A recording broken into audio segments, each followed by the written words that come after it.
Going to call this meeting to order. Today is Tuesday, January the 24th, 2023. It's 9 a.m. We're in the Century Jury Room of the Ralph H. Walton Jr. Justice Center at 1200 West Pearl Street in Granbury, Texas.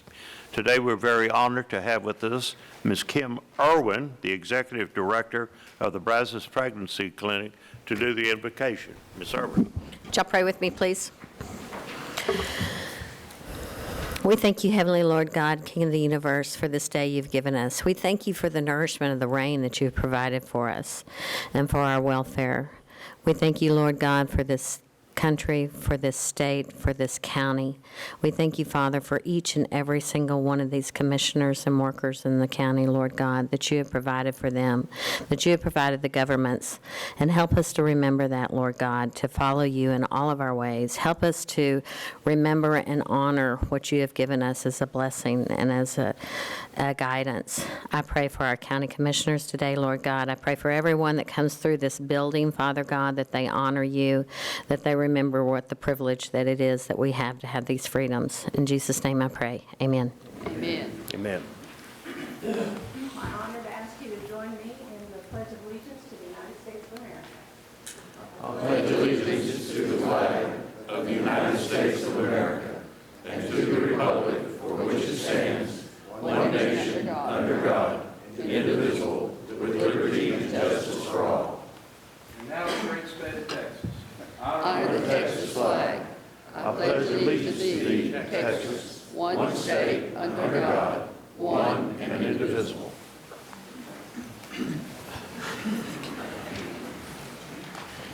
Okay. This is our next item is the special presentations. And we've been trying to do this now for about 3 weeks and gotten postponed, but we're going to do it today. And we want to have, I'd like for Mr. and Mrs. Santa Claus to come up here with us too, because these are two people that do so much for Santa's house and gives Granbury such great publicity. And just speak before we get the honorees up here and tell us what these two individuals have done. These two individuals have given so much of themselves. Speak, you're going to have to speak. Pull it down. You can pull it right into your face. There you go. That's it. These two individuals and their crews and teams have given so much to Santa House. Colby, I'll start with him. A Blaze Moving Company has donated their time, their labor to move Santa House to and from storage and help set us up. That stuff is not light, guys. That stuff weighs a ton, and they move it for us. And they've never asked anything from us. They've given us their time, their labor. And Jay Riley, who is the county maintenance director, and his team for everything they do to help put Santa House up, build all the electrical, fix any little problems, and it doesn't matter what we ask. They're there for us. That's good. Santa, you want to help? You want to echo that from Mrs. Santa Claus? I see she actually runs a elf shop. She's actually the CEO of this whole operation. I just sit in a chair and smile at the kids. But it's amazing the amount of support that the Hood County, these two people individually, because the older we get, the heavier Santa's house becomes to move and set up. And they make it really easy. It's awesome. Okay. This year, you asked us to tear down early, and you know, happy to do so.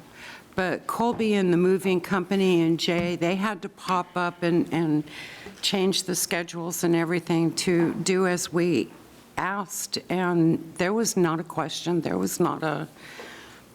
No hesitation No at all. hesitation. It's whatever you need. That's Pretty good. amazing. All right. Well, let's get both of these guys down here together. Shall we Colby do and that? Because they Jay. make it Mr. Jay Riley and Mr. Kobe Kritzner.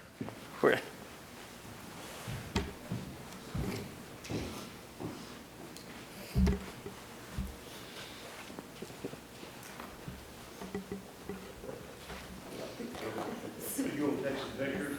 Let's get in front of this deal here. Can we do that?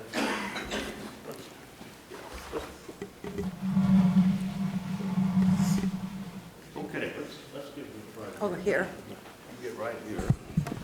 Get Santa, and one of y'all will need. Here. That'll work. I'll get here. And Kobe, I want you to give yours. I mean, you Jay?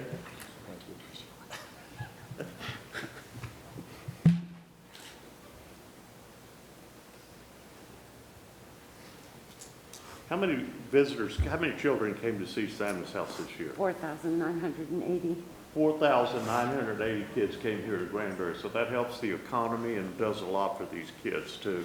Year to date is 26,000, 26,000 have seen that? roughly. That's a pretty good deal.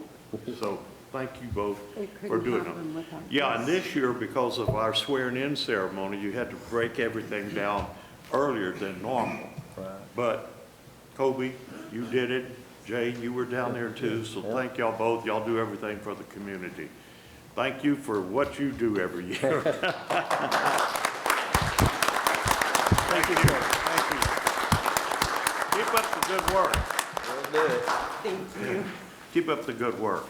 Oh, yes. All right. You're going to hear from me in a few minutes. Yeah, you reserve it again for next year. Yes, sir.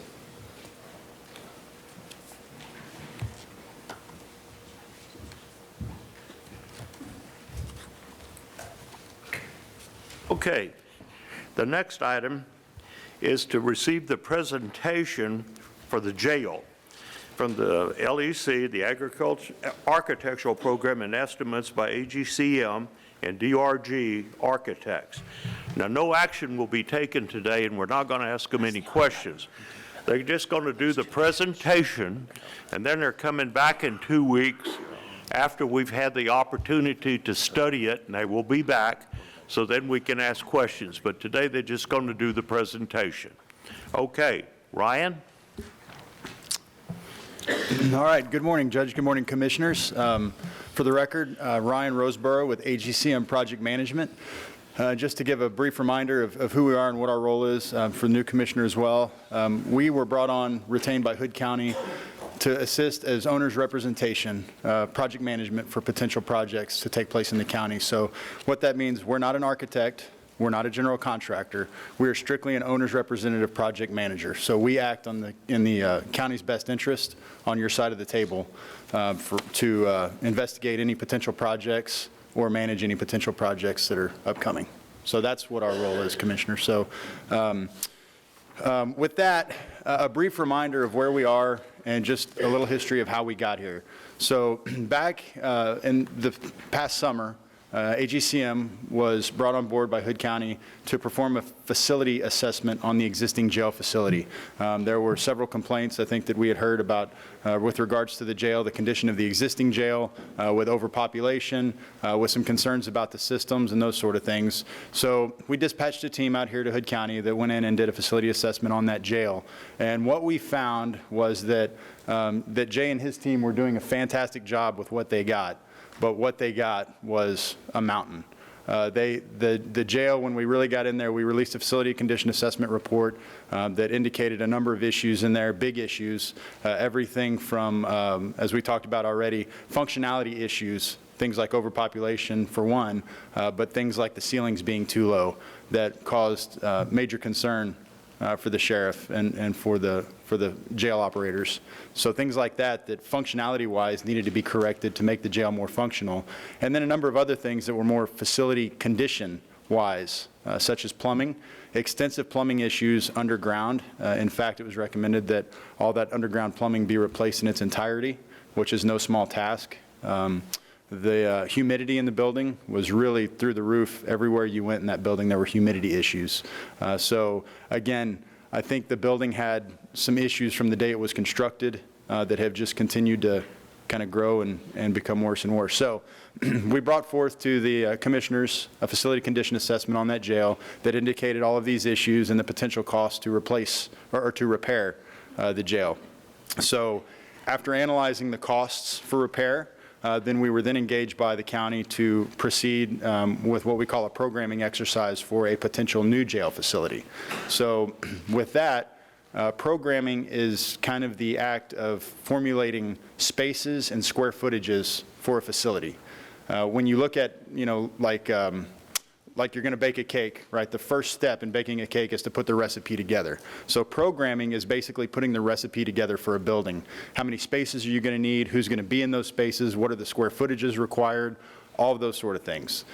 So we engaged with the county on this programming exercise, and in that we brought on DRG Architects as a partner to help us through that exercise.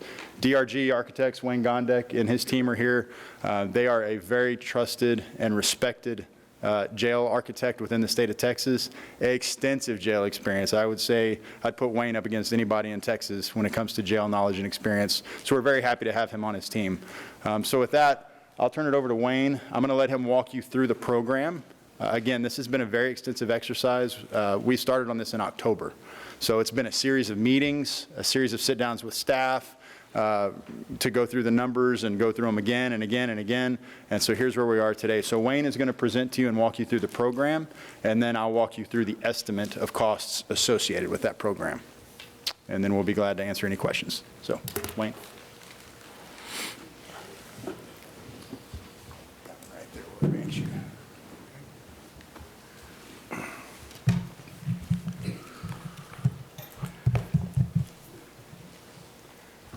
Judge, Commissioners, it's an honor to be here in front of you all today. It's a little unusual for me to make my first appearance to the Commissioners Court with our first phase of a product for you instead of introducing ourselves, in the preliminary phases of who we are and in the selection process. So I do want to thank AGCM and Ryan for going through that vetting process and bringing us forward to Commissioners Court, and for y'all having that confidence to ask us to perform this programming process. Can y'all hear him in the back there?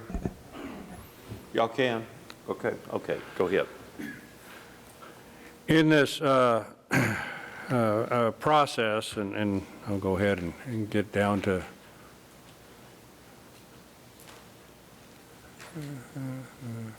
this is your portion here.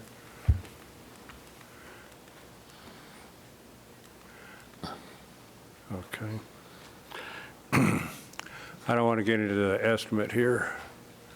So I'm going to talk about the programming myself, and I'm going to leave the estimate to Ryan. Just in general, we did meet with both the sheriff, his staff, and the court representative. Commissioner Wilson did participate fully through this process also, so we did have representation from the Commissioners Court on numerous occasions here as we worked through this process.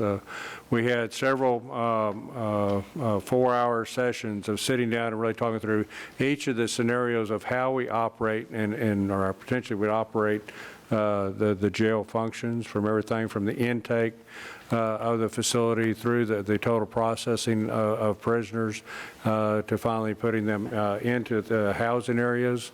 And then how do we take care of them as far as the food service, exercise, all those activities in the facility to determine what spaces were needed and how those spaces were arranged in a facility. So what you have in front of you today is that culmination of that process there. And we'll get into a little bit of the details on that. In looking at a jail facility, the Texas Commission on Jail Standards, as y'all very well know, is the state regulatory agency for that. But within the jail standards does not set any design guides or give you direction on what those best practices are for designing or putting together those components of the jail. They tell you what those functional spaces have to be. They give you some square footage requirements for those cell areas. They tell you how many plumbing fixtures you need and those types of things. But you really have to depend on that experience and knowledge to be able to put all those components in the right place at in the right arrangement to make sure that you have an efficient and effective jail flow and function. So that's what we tried to do in this process, was work through not only the actual square footage requirements, but give you a narrative of how those spaces work together. We did also go into the law enforcement spaces and work through with the sheriff's staff on talking about the patrol, talking about communications, which is dispatch 911. We talked about the criminal investigation, records, administration, all those elements that deal with the law enforcement functions within the sheriff's office. So we looked at both sides, both on the law enforcement and on the jail functions.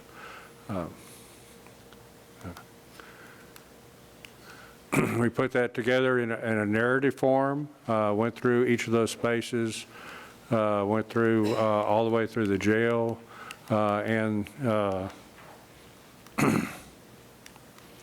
it goes forward instead of backwards. Okay. When we got back down to the portion here, we ended up with a chart of all the spaces, program spaces, of a number of personnel that be in those spaces, and came up with the total square footage. On the jail portion, I'll go back. On the jail portion, we did come up with the actual housing arrangements, and y'all are talking about generally having a 400-bed facility. We went back and forth and talked about the types of inmates that we have as far as the classifications of those. We did have an extensive discussion on both male and female inmates in the female population and how that has grown within the county and within the state. It looked at one way to deal with that and the fluctuation of population is to have flex beds to where they could be used for either males or female housing. So that was one way we looked at this to make it the most effective and efficient, that when you have a need for female inmates, that you'd use those beds for females, and then when you had a need for more male beds, that you use for males. Still maintaining that sight and sound separation, so that's why they're called flex cells. They're kind of more compartmentalized to keep that sight and sound separation. But with that, we did add some additional flex beds in there and came up with a recommended total facility capacity of 432. We moved through the program narrative on all those spaces for communications and all the support areas, criminal investigation, patrol, and law enforcement areas. And as I said, came up with those two charts for both the jail and for the law enforcement area. Then we went into the actual building systems and gave a description on that, so that when putting together the estimate, that AGCM could have a better idea of what that building would be based on as far as the type of physical structure to look at. As far as the type of wall construction, roof construction, the type of building systems, ceiling heights, all those things to set those basic parameters, not getting really into the design of the facility as much, but setting those basic standards of what the building systems would be included there. Then we looked at the building site. This may go back, may not. We did, if you can turn your heads, has a little bit of poor orientation here, but we did look at the total square footage of the building to see how that would be placed on the site, that it could be constructed with that size, and placed on the site without demolishing the facility first, so it could be kept in operation. So I kind of hurriedly went through that, but I know that right now that we're trying to give an overview of this process, and then if there's any questions, I'd be happy to answer that. We're going to reserve questions for the next time on the thing. We're going to do the presentation. Yes, sir. Let us read all the stuff, and then Good. y'all coming back in 2 weeks, and then we're going to have your questions. Okay? Ryan, you're going to... Very good. So before we move over to the numbers, right? Nobody likes to talk numbers. I don't like to talk numbers, but we're going to talk numbers a little bit. So before we move into that, I want to just, again, just a refresher on kind of the process, and I want to commend y'all on doing the process the right way. So we talked about this before. There's 2 ways you can do the process of investigating construction on something. The first way is you either say, well, we only got $20 million, build what you can build, or design what you can design. That's the backwards way. Because what that results in is you building a building to fit a budget rather than to fit a need. And what the result of that is a building that's not functional for you. So you're basically flushing money away when you go about it with that approach. It leaves you with buildings that are undersized or underfunctioned, which ultimately leads you into having to build something new, very near in the future. The other way to do it is to program first, decide what you need, what functions you require, and then budget to that building. And then you investigate financing from there. So that's where we are now. We're in that phase of the programming has been completed. Again, a series of workshops going back and forth. We have approximate square footages for the jail and the LEC of what those should take up. Roughly 100,000 square feet is where we landed. And again, this does have room for growth.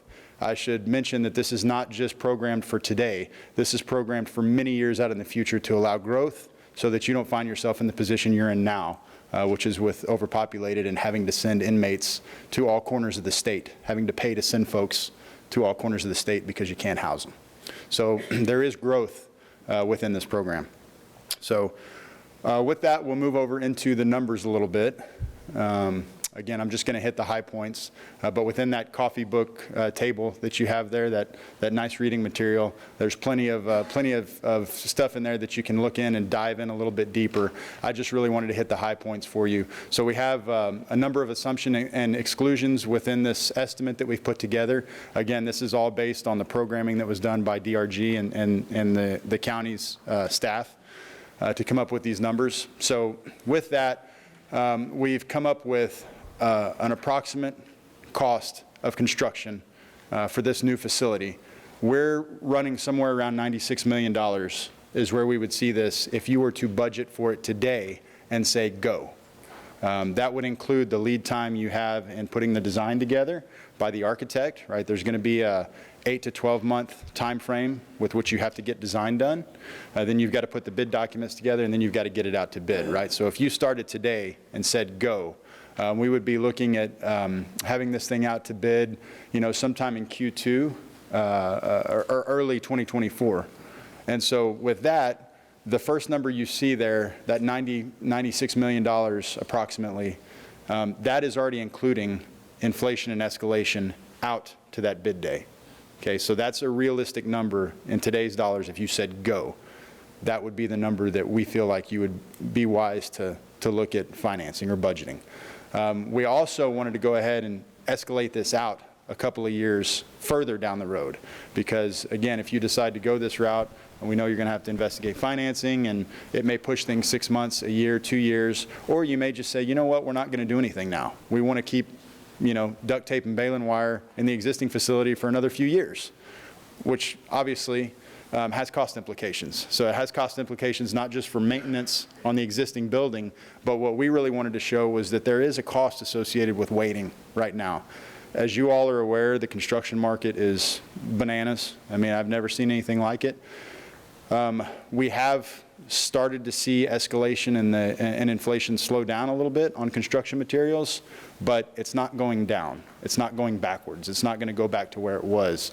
The best guess of all the gurus in the construction market right now say the best case scenario is it levels off. It quits going up, but it doesn't go down. it would take a major catastrophe on the level of, 9/11 type stuff for the market to reverse, is what we're hearing.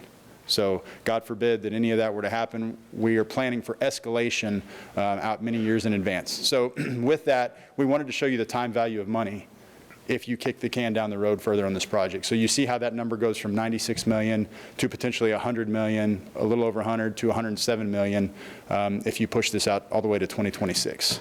So again, what we just wanted to show you was, I don't have a crystal ball. Nobody knows what the future is going to be, but right now the market is telling us that the further we push things out, the more it's going to cost and the less square footage you're going to get for the same amount of money. So we wanted to show you that. Again, within the, we've included in this is, excuse me, that page right there, page 5 of 18 on the estimate. This is your recap cost. That 96 million, that's everything. That's tax, title, and license. What we didn't want to do was just give you snippets and little bits and pieces, and then have you get all your financing or funding investigations done, and then us say, oh, well, that didn't include furniture, or oh, that didn't include technology or computers. We wanted to really give you a comprehensive all-in. So that number is everything. Soft costs, that's design, that's your project management, that's your furniture, that's the whole kit and caboodle. If you feel the need to dive in a little bit when you get a chance to read through this, again, we have a summary of the construction cost breakdown. The big picture of it is we're coming out at about $740 a square foot, a little less than $740 a square foot for construction, which was actually, we were projecting it was going to be $800 to $900 when we started down this road, based on what we're seeing in the rest of the market. So I felt like this estimate, we felt good when we saw this estimate. The bigger the building is, of course, a little bit less per square foot you pay. So about $740 is what we saw for the construction, and then with the soft costs on top of that, obviously it raises that number up. But again, you can read through this at your own leisure. All the backup information is in here for what we assumed in the estimate. The systems in there, the HVAC systems, the plumbing systems, everything is in there of what our assumptions were based on this estimate. So without getting too much into the weeds, that was all we had today. Again, so we've gone through the process now of formulating the program. We've gone through the process of putting the estimate together with the program, and I would certainly be glad to answer any questions, hopefully lots of them, at the next Commissioners Court meeting.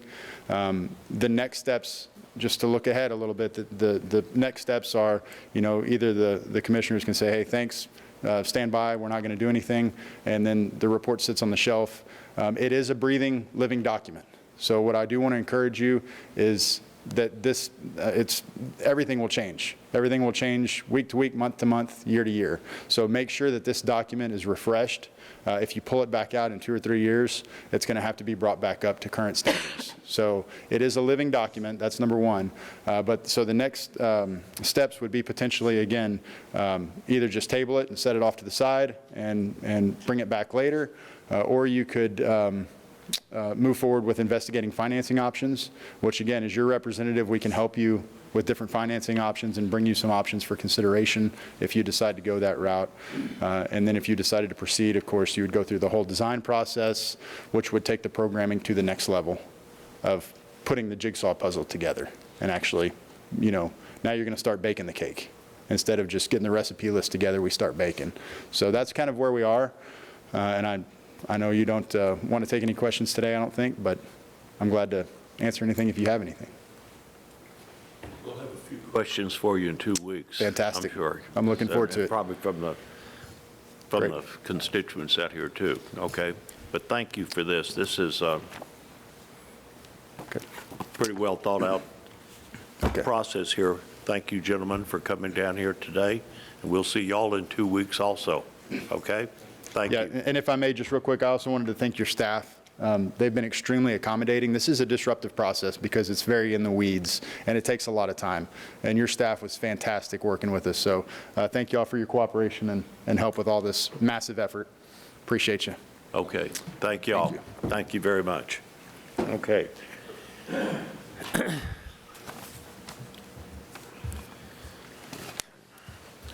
Ladies and gentlemen, before we get into the service awards here, I want to remind everybody that if you want to speak on what we call the open mic, which is citizens' comments at large, you must fill out a public participation form and hand it to Sheriff Deeds, who in turn will give it to the county clerk's representative, and they will, or I will, mark it as to where you are in order.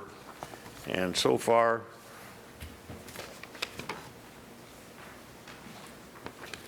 we have 8 open mics, so we're going to divide 8 into 30, and that's the number of time that everybody will get. But if you want to speak with the open mic, you must fill out this public participation form before we get to it after this next item. So this is 12. This is 1. Okay, so now for the service awards, you're going to do the honors, Ms. Welborn. We have Mr. Tim Austin, Sheriff, you in 10 years on the job.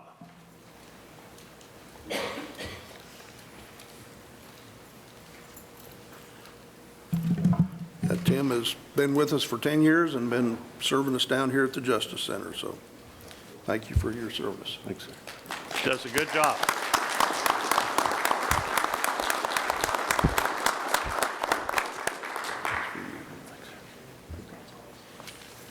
I guess I'll stay up here. I got one more. Yeah. Carrie Rudd, 10 years.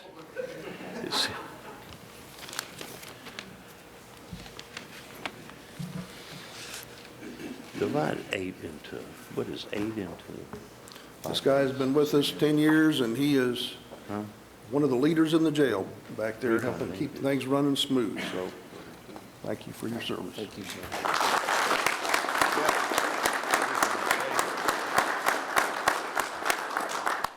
Thank you.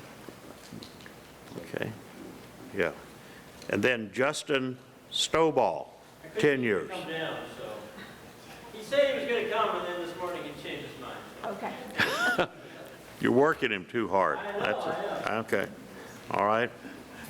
But you're going to give him the award, okay, that's good. Okay, so the next item is citizens' comments at large, and I have 8 forms here, so that means that they will each get 3 minutes. What, 3 times 8? 30? 7.5. Yeah, 3.75. 3.75, okay? And our first person to speak is Ms. Carolyn Reeves. And by the way, I want to remind everybody that on open mic, nobody up here, the commissioners nor myself, can ask any questions or make any comments. We just have to sit here and listen to whatever they have to say. So good morning, Ms. Reeves. Good morning, sir. Thank you for letting me speak here. The other day, I had the privilege of going to the Business Leadership Luncheon, and I heard Judge Massengale speak about the Hood County Jail and how you all wanted to start a bond.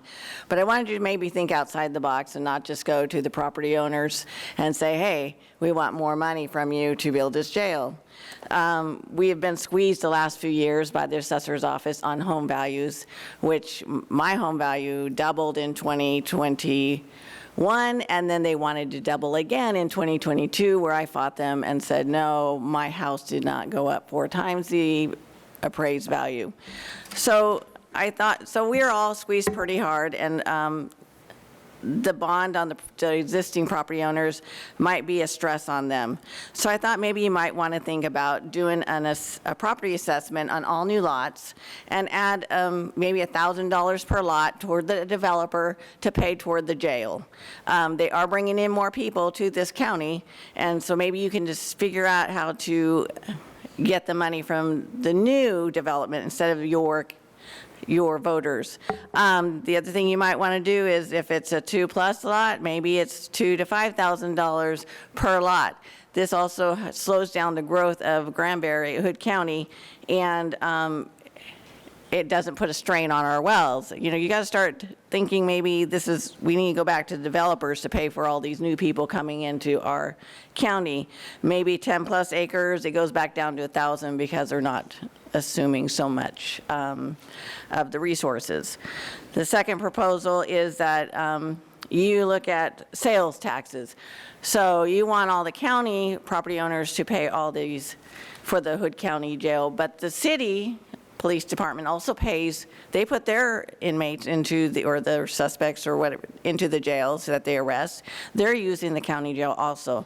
So maybe you look at doing 1/4% or 1/2 cent sales tax to go toward the jail, whether it's we vote on it, which would be more pleasable because everyone puts in the pot instead of just a small percentage that you go to every time. So maybe we do that and get the money faster. I know they have done it in other states. I don't know how this works, but that's what the attorneys are for. Maybe we could figure out, I'm sure the citizens would say, if everyone puts in the pot of sales tax of 1/2 cent, I would do that. I have no problem. But you come just to me as a small person squeezing my money and I have to pay for everyone else. We don't want to do that anymore. We want everyone to put in. We're okay with that if everyone puts in a percentage and pays for it. I'm for the jail. I think you need it, but we got to figure out how to get this money and not from this small percentage that is already squeezed to the limit. So I thank you very much. All right. Okay, thank you. The next speaker is John Highsmith.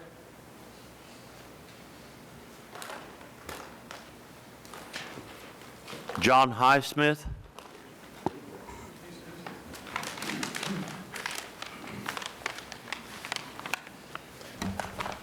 Good morning, Judge and Commissioners. I'd like to present a petition to each and every one of you.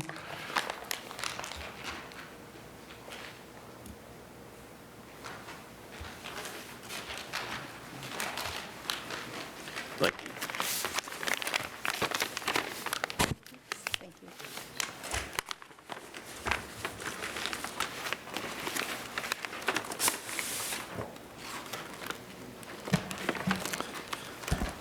And this petition came from Pecan Plantation.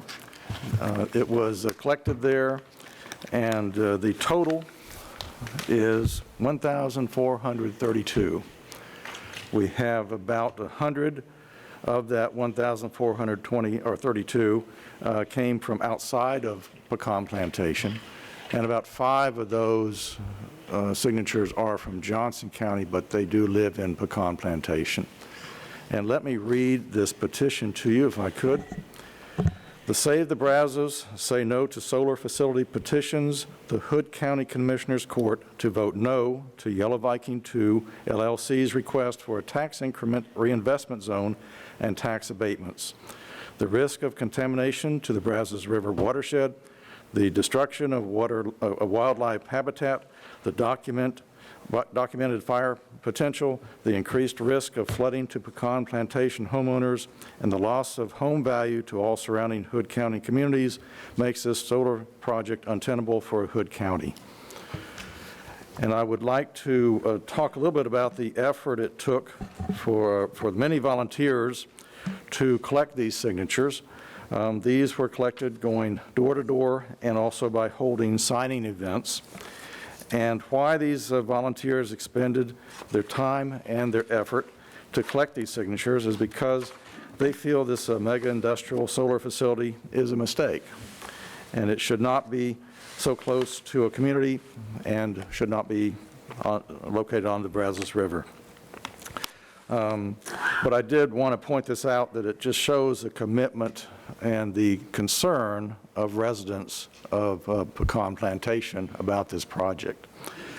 And then I just want to give a few comments that we receive. We had many comments, but just have a few from people signing the petition, such as, what about the eagles? And what about the wildlife? And what about the habitat? Why is there no environmental impact study? There are concerns about housing values. Sandy Beach area residents were concerned about flooding their homes. We've heard a lot about that. When do we get our tax abatement? Why should a foreign company get our tax money? People were concerned about panels coming from China What happens during tornadoes and hailstorms and high winds? Where is the benefit to Hood County? It only provides 2 jobs. One gentleman said he moved from Andrews County to get away from these things, he said, and he talked about the noise and some other issues with these facilities. And then I'll close by just saying there was a poll done on social media, so obviously this is not a professional poll that we can cite this or that, but over a week's time, it showed 92% of Pecan Plantation residents were opposed. Mr. Highsmith, I'm sorry, but your time is up. All right, thank But we you. do have your packet. Great, Here. thank you. Okay, thank you. Okay.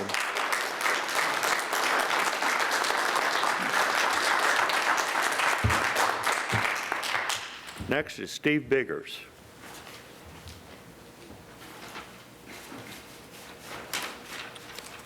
Good morning, Court. Thank you for this time. Dean, this stuff here. Ms. Samuelson, welcome back. I hope you learned some cool commissioner stuff while you were gone, and your precinct, that's citizens in action there. That is a good thing, yeah. I'm going to have Dean hand these out to each person, and or I will do that at the conclusion. So I want to circle back around. Well, first, thank you, Ms. Samuelson. This is an open mic time that you brought up last time, and we can do that now for all regular scheduled meetings. This particular time, once again, comments from the citizens regarding underneath the Texas Constitution, Article 27. And as you said, Judge, Commissioner and Judge are not allowed to respond back and comments, things like that. So I want to circle back around again to this open mic, hot mic conversation back in November. And unfortunately, it gets heated with this spirited conversation. And so you made something the last time, you made a comment the last time, Judge, that you were having a transcript made from this situation, and you submitted that at the GOP meeting in defense of your Rule 44 censure that we did. So just to make sure things were clear and to have it on the record, I decided to take that transcript and make sure that each one of you commissioners have it, and certainly for the record now, being submitted to that. I appreciate you submitting that. It's very clear. People don't have to listen to the recording now. They can understand what's going on. There are copies out back. If people's interested, they can certainly pick copies up back there from this particular thing. This is a good thing for us to be able to speak like this and calmly address these situations.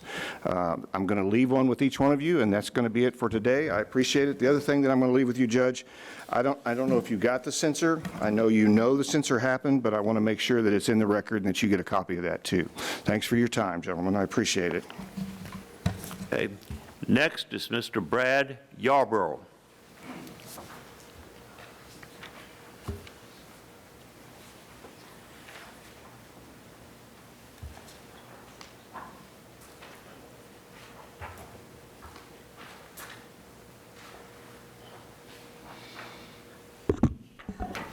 I'll let him finish.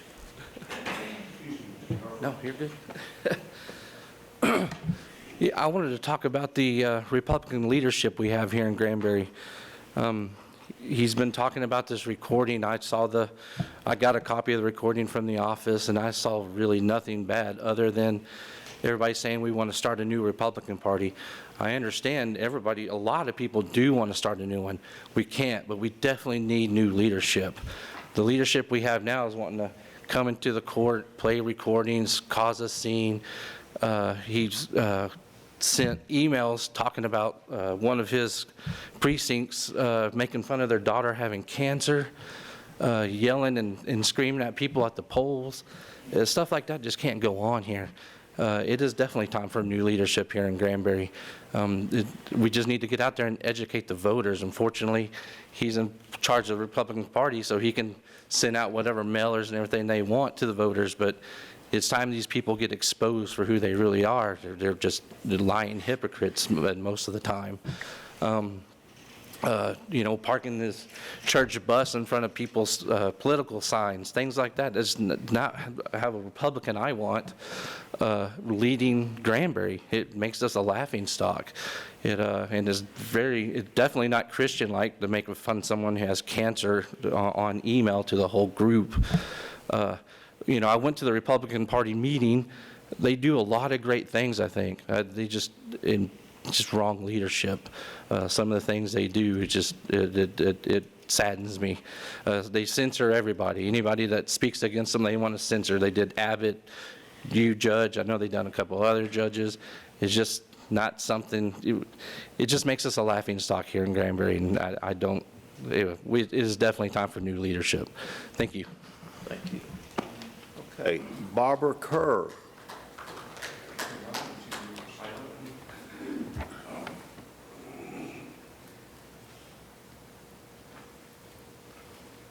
Good morning.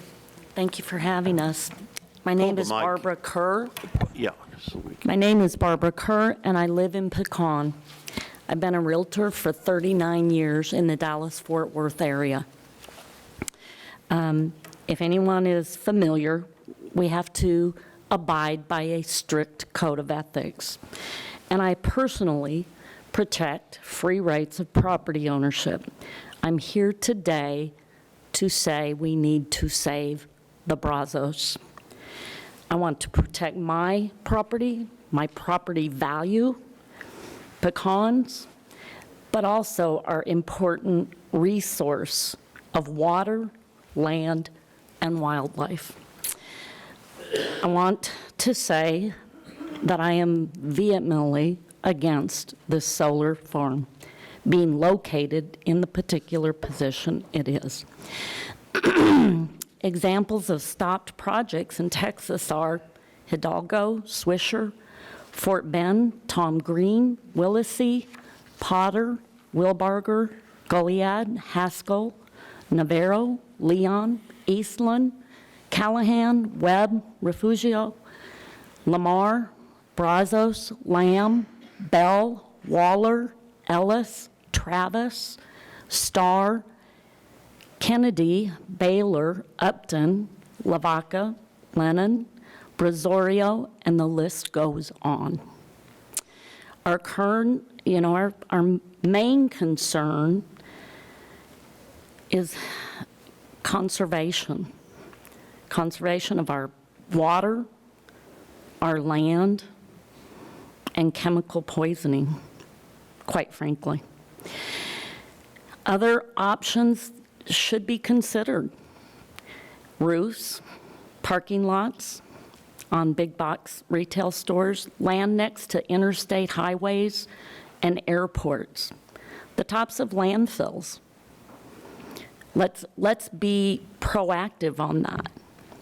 It should not be in a community like Pecan, who brings very much to Granbury, and with a river on 3 sides. So I'm saying vote no on the reinvestment zones and tax abatements.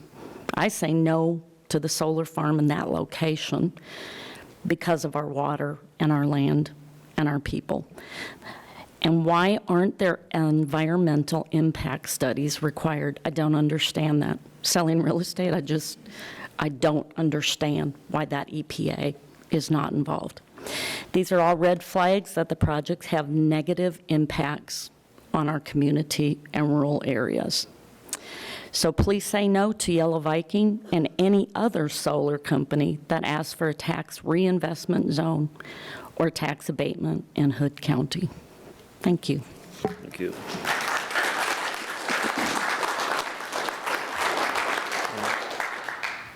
Tina Brown.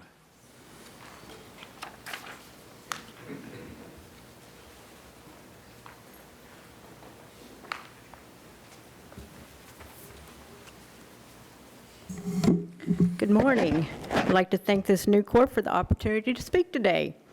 I can honestly say ignorance is bliss. Before I started attending these meetings, I was ignorant. I had very little knowledge of what was going on right under our noses and behind our backs. We've all heard about the thousands of dollars, taxpayer dollars, being wasted because the county clerk and one JP stands on the Tyler software. Pretty sure they, like everyone else, ran on a campaign of fiscal responsibility, but this is far from being fiscal responsible. On November 18th of last year, the court made a motion to approve a specialist for the county clerk's office. That passed 5-0.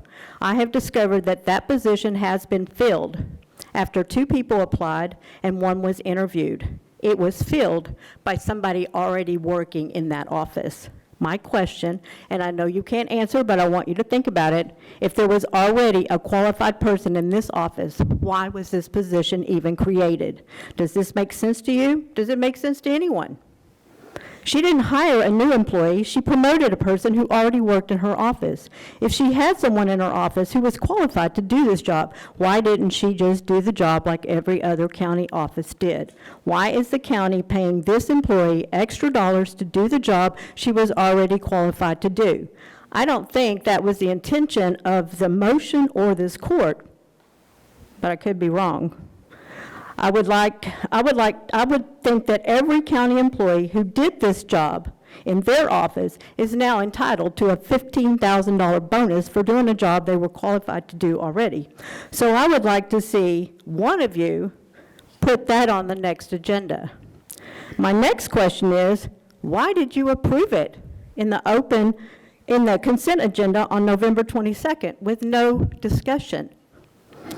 I have also discovered that in the past, this same employee was fired from another county office one day and rehired into the county clerk's office the very next day to a job that was never posted.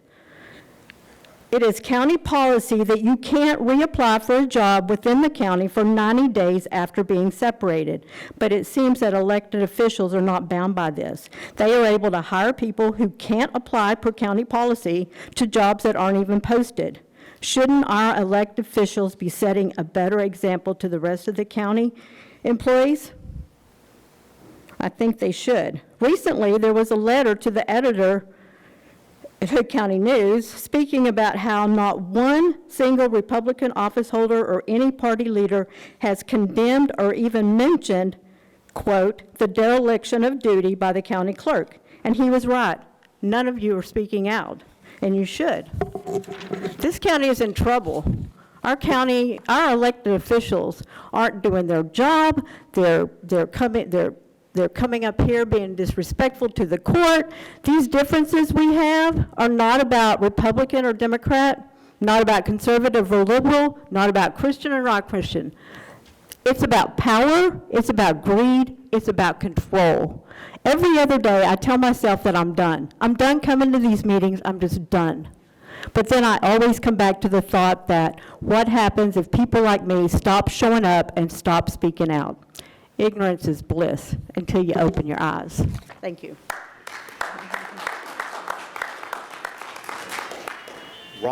Ron Nail.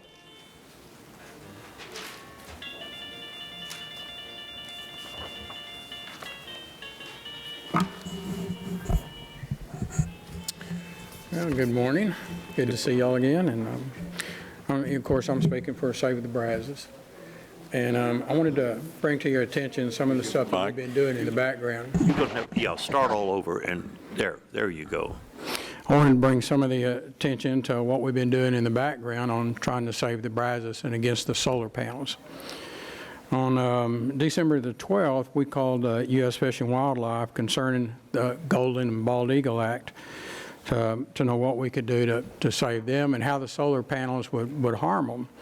And they said, well, they could very well, in the environmental studies, and that they would be willing to come forward and contact Yellow Viking and do a study with them and coordinate an effort to help them out to help save the bald eagles and the migratory birds on the Brazos River. But then and that was on, like I said, December the 12th. Now, on December the 23rd, we called them back and gave the number of Mr. Dietrich, and as of yet, he hasn't contacted them at all. Well, that doesn't say very much. We talked to them again on the 29th. They still hadn't heard any response from Yellowback contacting the U.S. Fish and Wildlife. So I don't know why they wouldn't. I mean, it's a voluntary effort on their part, but I feel like that they should at least contact the U.S. Fish and Game on the environmental studies that they would do. Also, I attended the workshop. I know we're on hold right now waiting for a workshop. I attended the workshop in Erath County in Stephenville. And I thought y'all might be interested in what's going on over there. Of course, everybody was against it. They got the Bosque River, which is just like ours. It's full of bald eagles, golden eagles, and a lot of wild birds and wildlife in their area, and everybody's against the solar panels. One of the questions I asked them there was how long it would take before they start. They're not offering anything. They're not offering, I wanted to bring your attention to that they're not giving any kind of a reinvestment zone. They're not doing any kind of abatement, nothing. They're not giving them nothing. But they're still going ahead with it. They're still going to do it anyway. So ask them, well, when's construction going to start? And they said, well, probably the latter part of 23, or maybe the first part of 24. But, you know, about a year or less than a year from now. And I asked them, well, how long would it take? I said, well, about a year, about 1 year for the construction. Their project is almost as big as ours. Well, then I look at our abatement here that we have, and, you know, it's on the sliding scale, and it says it's based on, and I was a builder, so I understand rollback taxes and how that works. So I had to pay them. Right? That's another reason I'm offensive, because I don't think it's fair that I get charged full rollback taxes as a developer, and then just because the name Green Energy comes up, they get a slide on it. I never was offered any slide.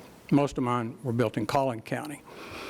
And usually it was zoned residential as soon as construction began. It was ag before, but it was on residential as soon as construction begins.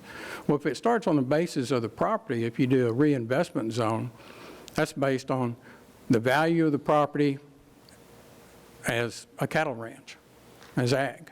So that would probably be around $8,000 an acre. If you do not do the reinvestment, it would immediately change over at construction to industrial, which would probably be $30,000, $40,000 an acre or more. If you wait and don't do this project at all, when it changes over for a developer to turn it into residential, it'd probably be over $100,000 an acre. So I'd like for y'all to consider that when you vote on this. Those are real dollars. All right. Thank you. Thank you. All right.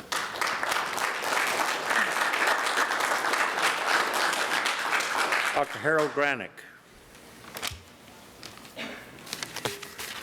Thank you, Judge, Commissioners. I'll be brief. I had a neighbor the other day whose well was being worked on because he lost water.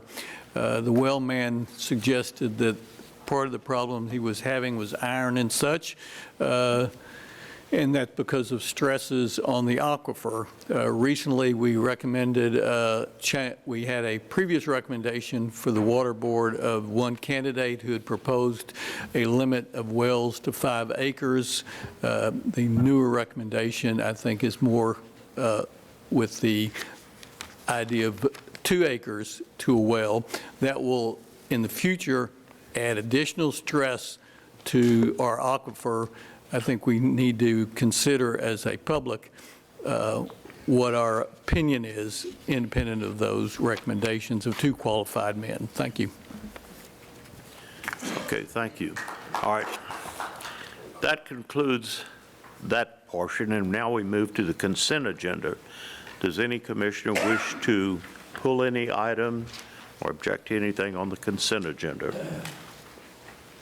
If not, do I hear a motion? Yeah, I'll move we approve the consent agenda. Second. Okay, a motion been made by Commissioner Andrews to approve the consent agenda, second by Commissioner Wilson. Any further discussion? All those in agreement say aye. Aye. All those opposed say nay. Motion carries 5-0.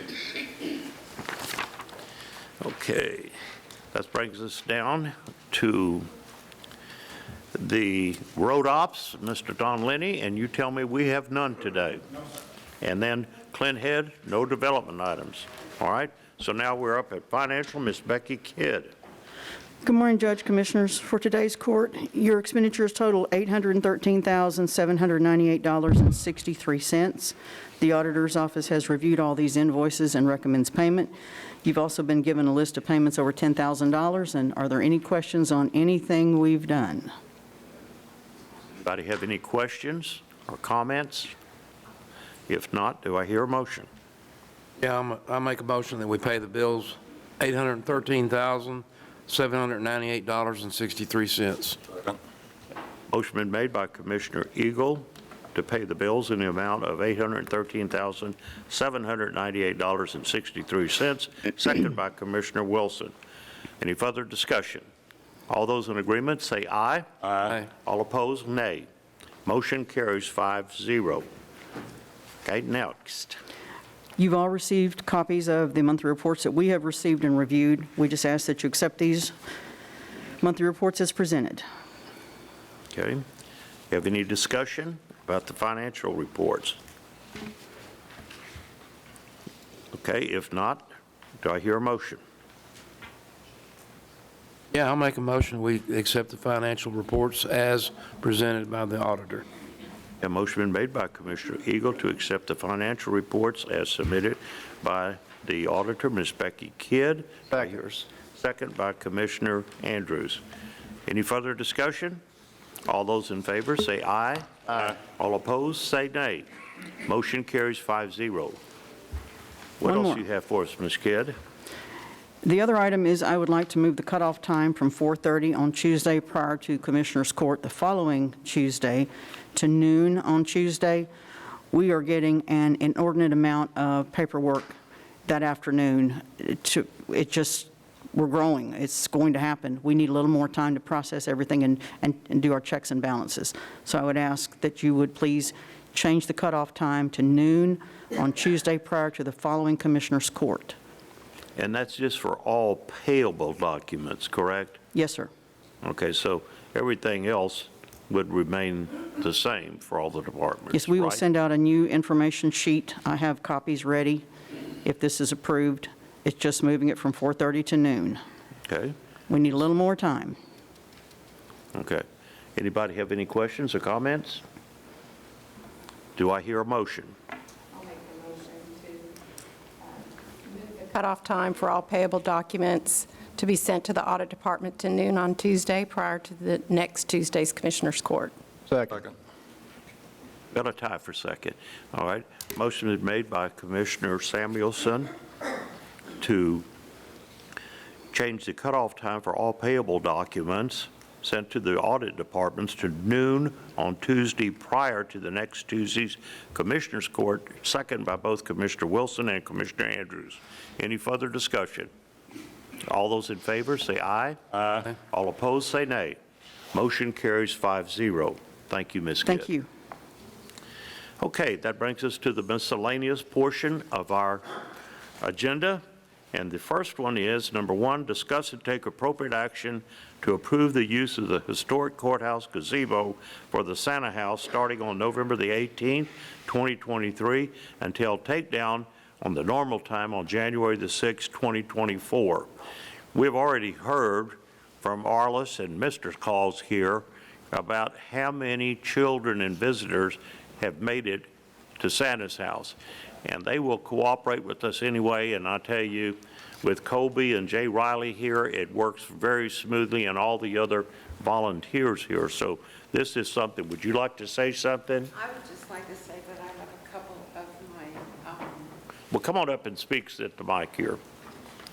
We can't hear you, all of us, so speak into the mic, okay? I just would like to say that I have a couple of my committee members here supporting us right now. They don't look like they normally do, but they are here with us. Okay, you want to recognize your Santa's members? Santa House Committee, would you just stand up, anybody that's here representing us? So there you go. A couple of them already left. All right, well, okay. They had But things to it's do. important. Thank you. Thank you, sir, for And all you also do. in that number, 32 dogs came this year. Really good. Yeah. That's great. That's great. Thank you all very much for what you do. Okay, do I hear an appropriate motion? I move that we approve the use of the historic courthouse gazebo for the Santa House starting November 18, 2023 until takedown January 6, 2024. Second. A motion been made by Commissioner Wilson to once again approve the use of the historic courthouse gazebo for the Santa House starting on November the 18th, 2023 until takedown on January the 6th of 2024. Second by Commissioner Samuelson. Any further discussion? All those in favor say aye. Aye. All opposed say nay. It's approved, 5-0. Item number 2, discuss and take appropriate action for consideration to waive the 2023 payment in lieu of taxes for the Granbury Housing Authority. This is something that we do every year. How much is it this year? Did you check? $4,000. It's $4,000. $4,100. Yeah, this is, they have a hard time making it as it is. They're on such a tight budget. And this is what we have done every year since I've been on, that's 4 years in a row. Do I hear a motion? Oh, discussion. Yes, I have a question, and Becky and I have been going back and forth about this. So will this amount reduce the revenue that was already in the budget for taxes that would be, We never, so it wasn't part of what was put in the budget as tax revenue? you're going to have to speak into the mic, Becky. We can't hear you. There's this massive calculation when you determine how much you can ask for in property tax. This doesn't play into it. Okay, so that was the basis of my question. Is this going to reduce the revenue available for the budget? And you're saying no, it won't? No. Okay. Any further questions or comments or discussion? Do I hear a motion? I move that we approve action for consideration to waive the 2023 payment in lieu of taxes, the pilot for the Granbury Housing Authority. Do I hear a second? Second. A motion been made by Commissioner Wilson to waive the 2023 payment in lieu of taxes for the Granbury Housing Authority, second by both Commissioner Eagle and Commissioner Andrews. Any further discussion? All those in favor say aye. Aye. All opposed say nay. Motion carries 5-0. Next item, discuss and take appropriate action to allow IT to begin the process of changing the county domain from co.hood.tex.us to hoodcounty.texas.gov. Owen. Good morning, Judge and Commissioners. So this has been something that we've been kind of eyeing for a while now, and with the recent push of the .us domain used to be a government domain, it no longer is, it's public now, and so the DIR, which is the Department of Information Resources for Texas, is strongly recommending that everybody start migrating over to, county.texas.gov. Right now, it's not mandatory, but I foresee it being mandatory within the next couple of years, so really I'd just like to get ahead of it. This helps kind of straighten it out a little bit. The old domain it's a little hard to read, can't really tell what it is outside of Hood, Texas, US. It makes sense once you break it down, but this is a little bit easier. A lot of the other counties are going with this, and it would kind of be nice to standardize, and that way if we get people coming from other counties and they're trying to get to our website, it's the exact same as it is with other counties across the board. Another issue we run into is trying to renew our certificates for our web pages. It's a little bit difficult because we have our DNS set through one company, and the top level, which is TXUS, is managed through an entirely separate company who has no idea who we are. And so in order to make changes to validate that we are who we are, I have to go against that other company, and they've not been wanting to help us. GoDaddy really can't do much, who is our primary DNS. This would make it a lot easier, as the DNS would be hosted through DIR, which means I can just email them, changes get made, and we're good to go.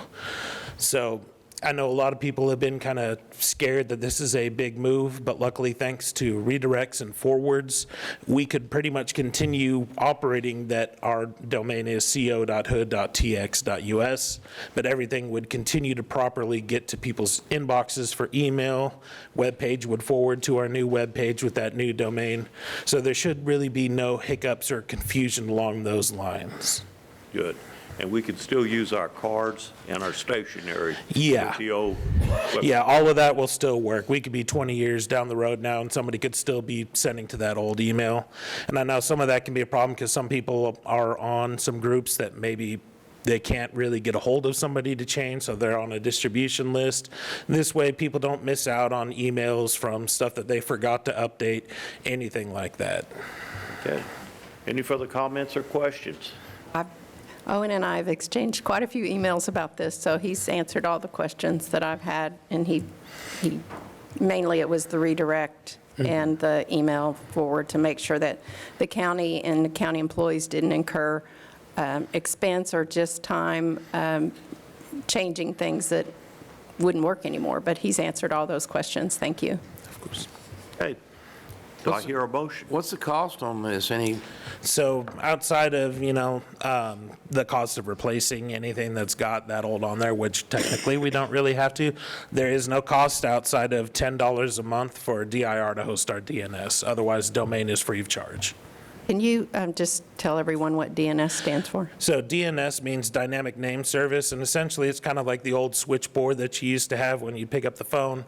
When you submit for, going to google.com, the internet doesn't understand google.com. It relies on IP addresses. So DNS is what helps validate and kind of control that flow, so that kind of helps you, works as a translator between you and the internet.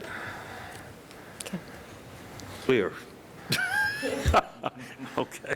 All right. Thank you for your clarification. Okay. It can be a little hard to explain without going into a whole 45-minute lecture. Any further comment or question? If not, do I hear a motion? I move that we allow the IT to begin the process of changing the county domain from co.hood.tx.us to hoodcounty.texas.gov. Second.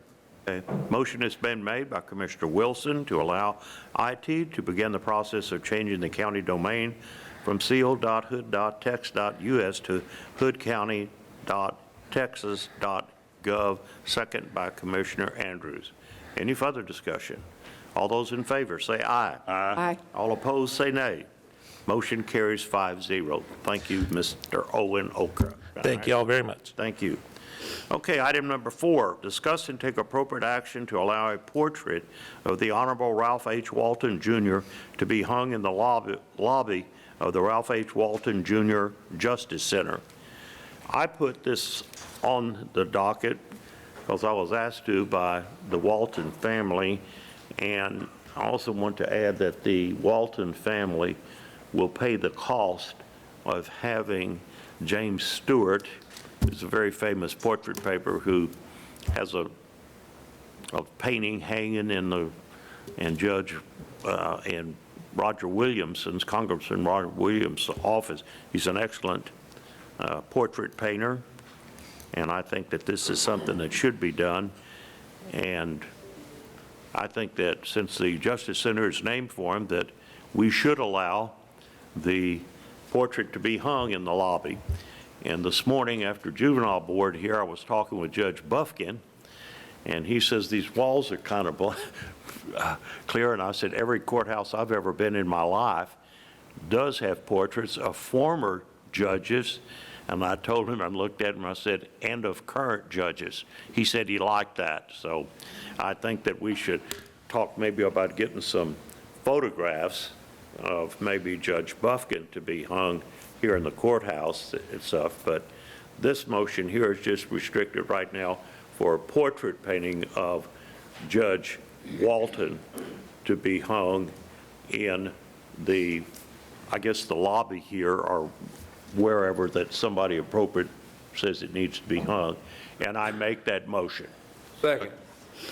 Okay, so the motion to allow the portrait of Ralph H. Walton Jr. to be hung in the lobby of the Ralph H. Walton Jr. Justice Center been made by me, and second by Commissioner Eagle.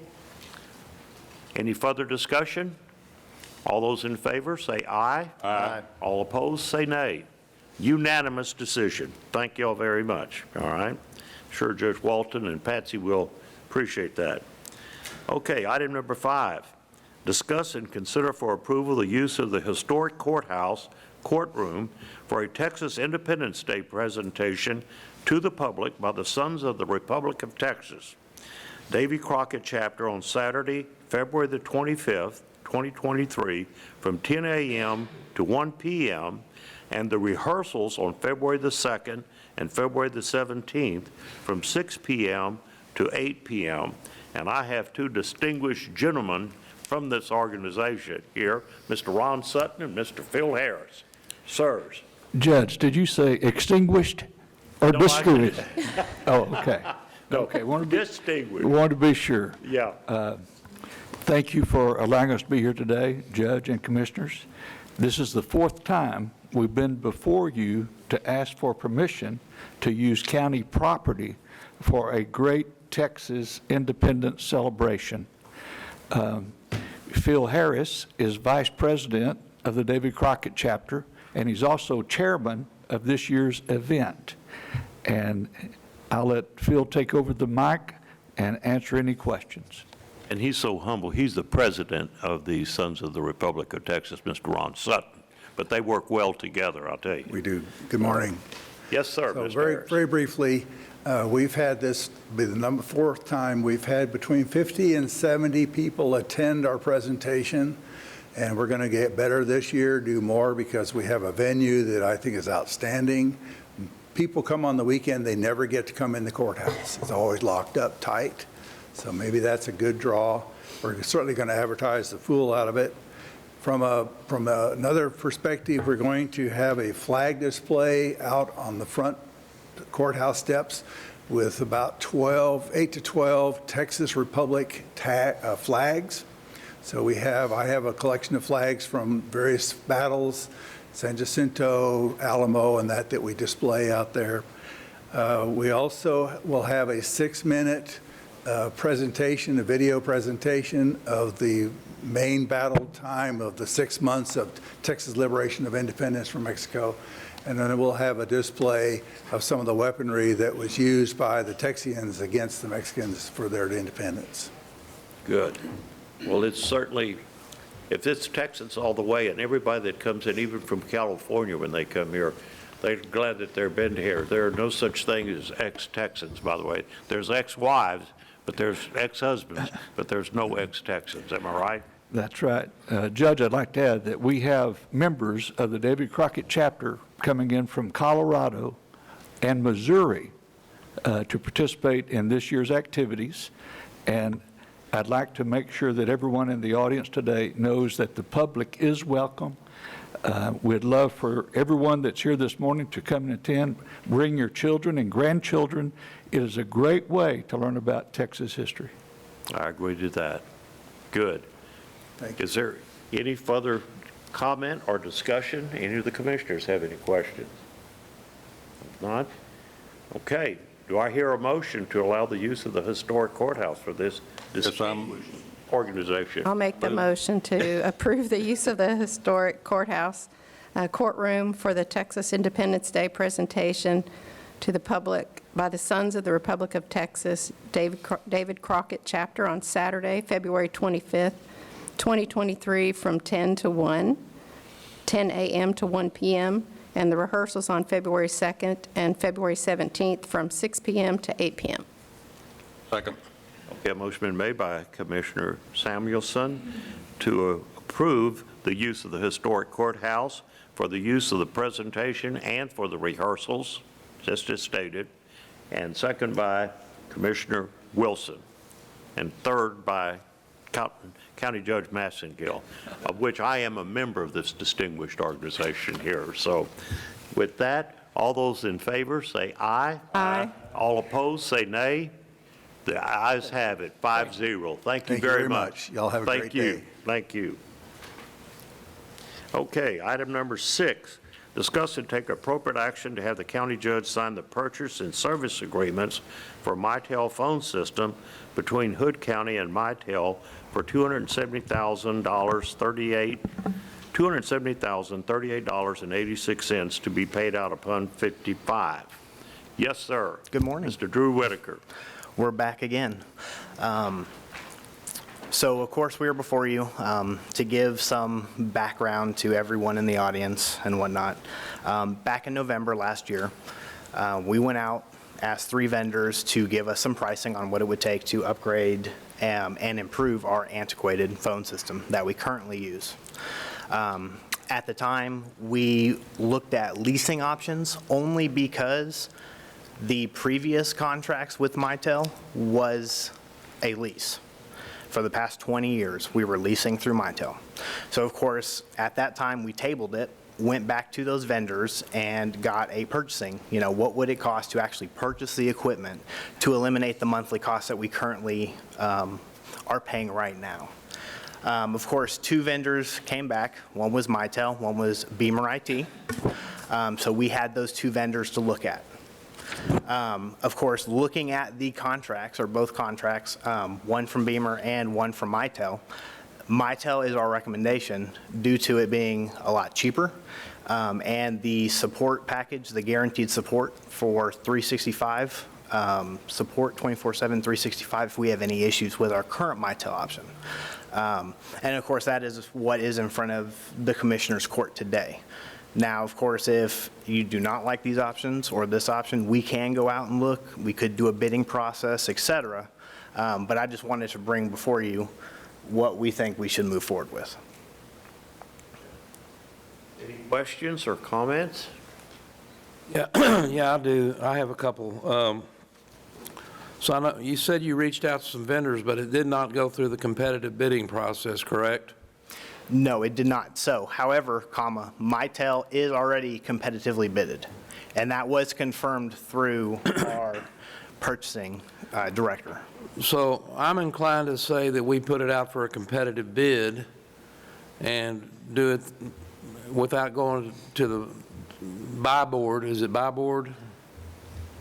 Well, in other words, they're already, the one company, Mitel, is on buy board, right?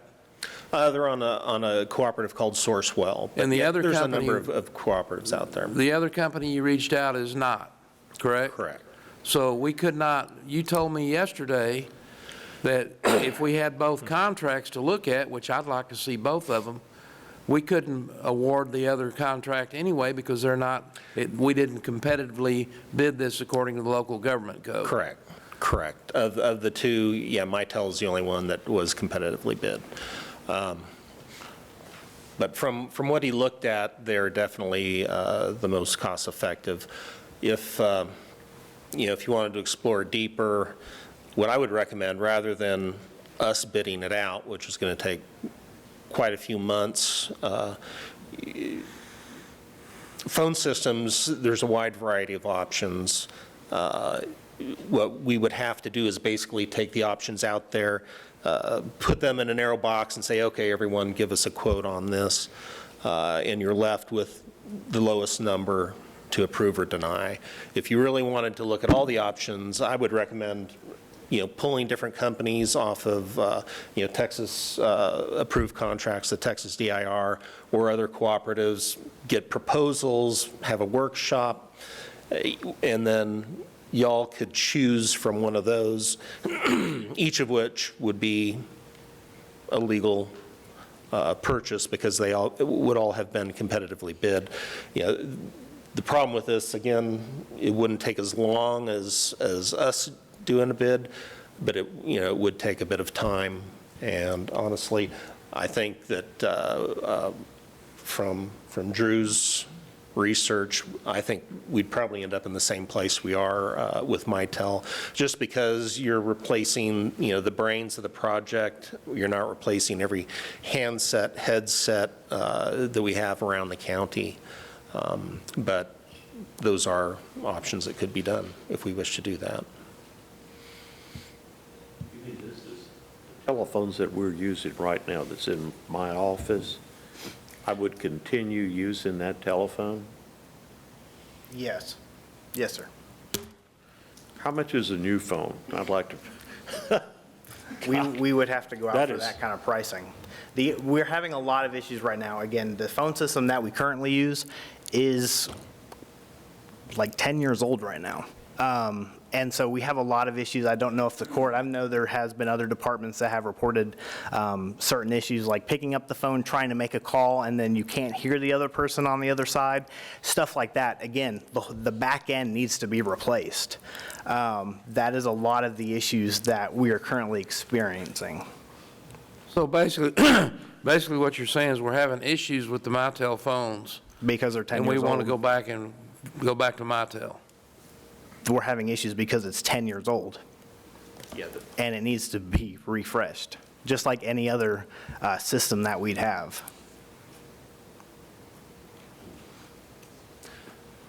Yeah, it's not with the handsets themselves, correct? It's with the brains, It's the back end of of everything. it, which is what they're looking to replace. One of the things that I've been going back and forth with Drew about is there's a problem with the way the documents were put in front of us. The support plan references a lease agreement, and there is no lease agreement. It's included, what Drew has explained to me is that the $111,000 is included in the $270,000, but there's no document that says that. So I just think the documents, if we go this route, and I'm open to thinking about another way to do it with bidding, but I just want to point out that if we decide to go this route, we need to get documents corrected. So I'm not sure we can act today.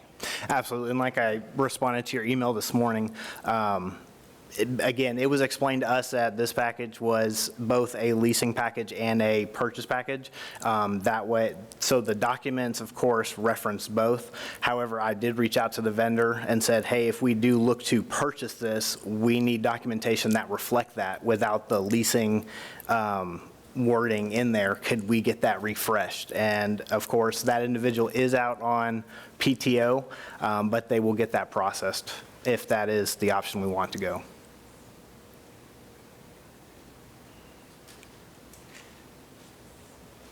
So we've also got I don't know if Mr. Mills has reviewed this, but why do we have a choice of law venue in Arizona? Why can't we move that to Texas?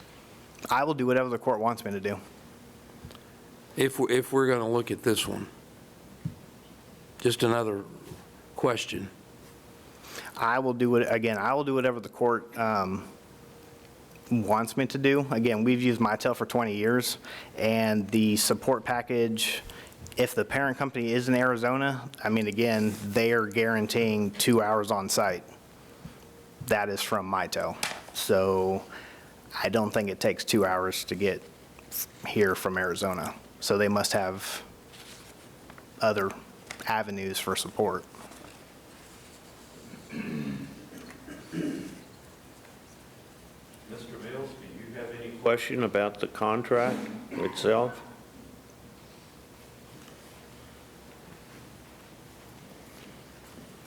Well, we exchanged some emails back in late November, and I raised some questions on November 23rd that I think is similar to what Nanette was asking in the email yesterday about the 111,000 and the 270, and is the 111 in addition to the 270 or part of the 270? And so that was all emailed to the court and to Drew and Glenn. And the language wasn't real clear in there, but I mean, if the documentation that Drew got, that I got copied and y'all got copied, I guess, this morning, is from Mitel, and they're saying this is part of their contract, then I do feel pretty good about the 270 being the real number.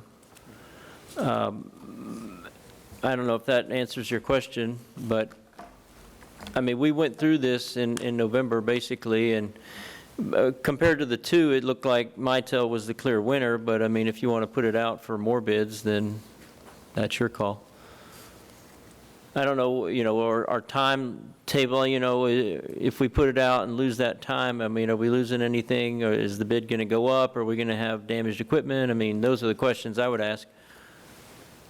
And I can answer those. So that would be the only concern or caution I would put to the court. If we do go out and bid this out, it is a multi-month process. Well, again, the system that we currently have is end of life, end of service.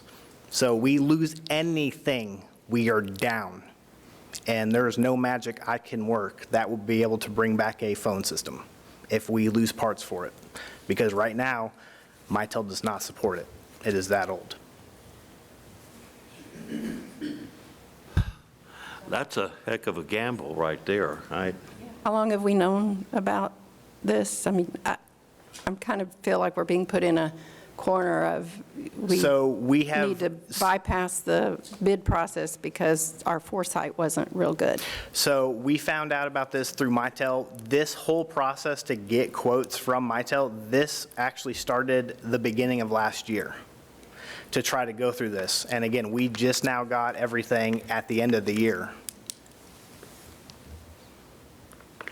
Just due to all the supply constraints and all this other fun stuff that, everyone else has been dealing with. And that's what we were told. The other company that bid against Mitel, the two, was it more expensive than the $270,000? So initially, it is cheaper up front, but after 3 years beyond, it actually becomes more expensive. I believe the numbers, it came out to be like 40% more expensive once you start hitting 5 and 6 years if we stayed with that other company.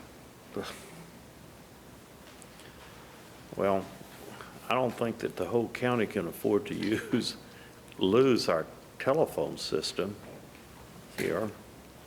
I think I want to make a motion that we go ahead and have the judge sign the purchase and service agreement for the Mitel phone system between Hood County and Mitel for $270,038.86 to be paid out of Fund 55. Second by Commissioner Wilson. Have an amendment to your motion? Sure.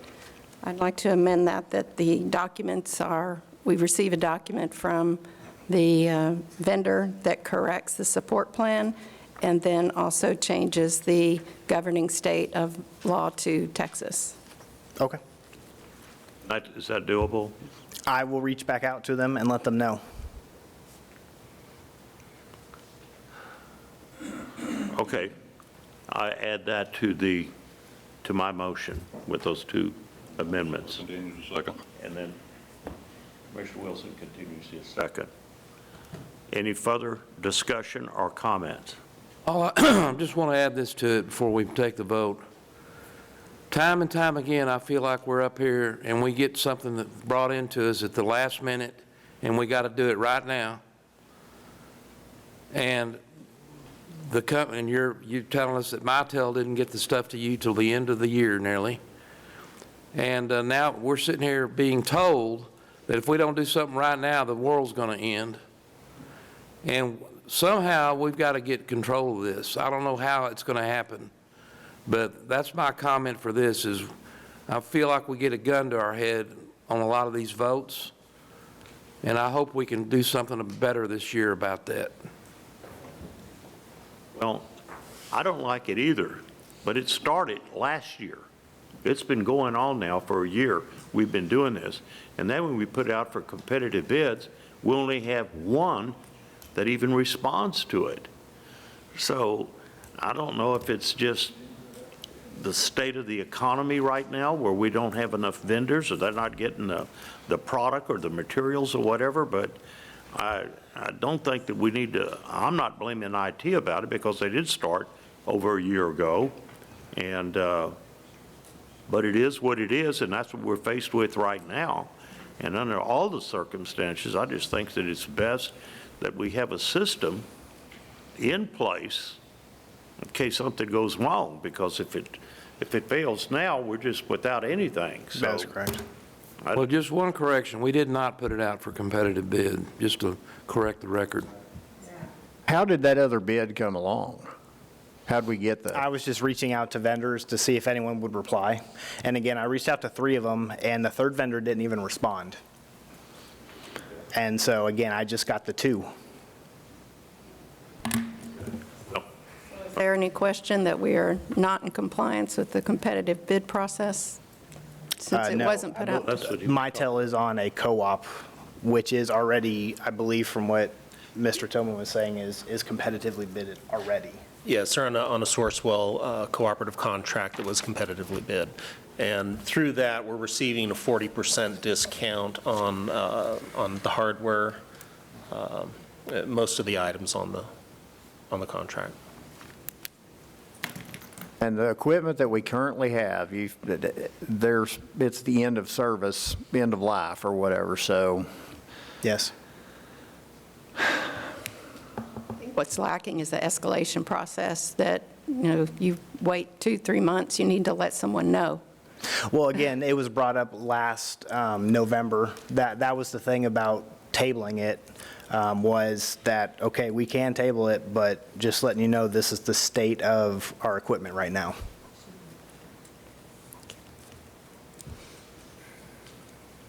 Any further discussion?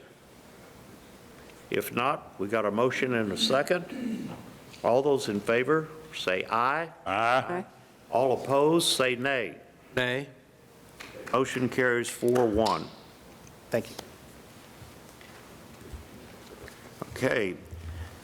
Item number 7, discuss, consider, and approve signers for all matters pertaining to Tech CDBG number 722019. Environmental, is that you, Jeannie Stacks? You want to say anything about the AMUD with? This grant, this is for the Texas Community Development Grant.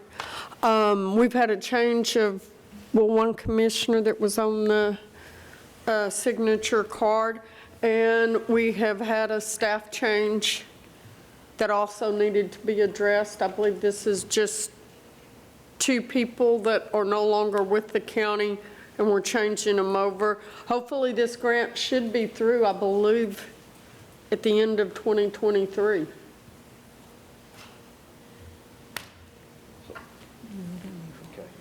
So this is providing new signatures for who can sign? Yes. Okay. Any further comment or discussion? If not, I just have an issue with the fact that I've been ridiculed for operating outside of my, quote, precinct by people, trying to do, when I'm trying to do good for the citizens of the county, and yet the signature, application that's on this form is someone that's not in precinct 3, and this grant totally involves precinct 3. So I have an issue with that.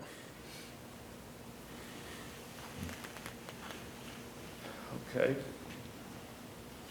Mr. Mills?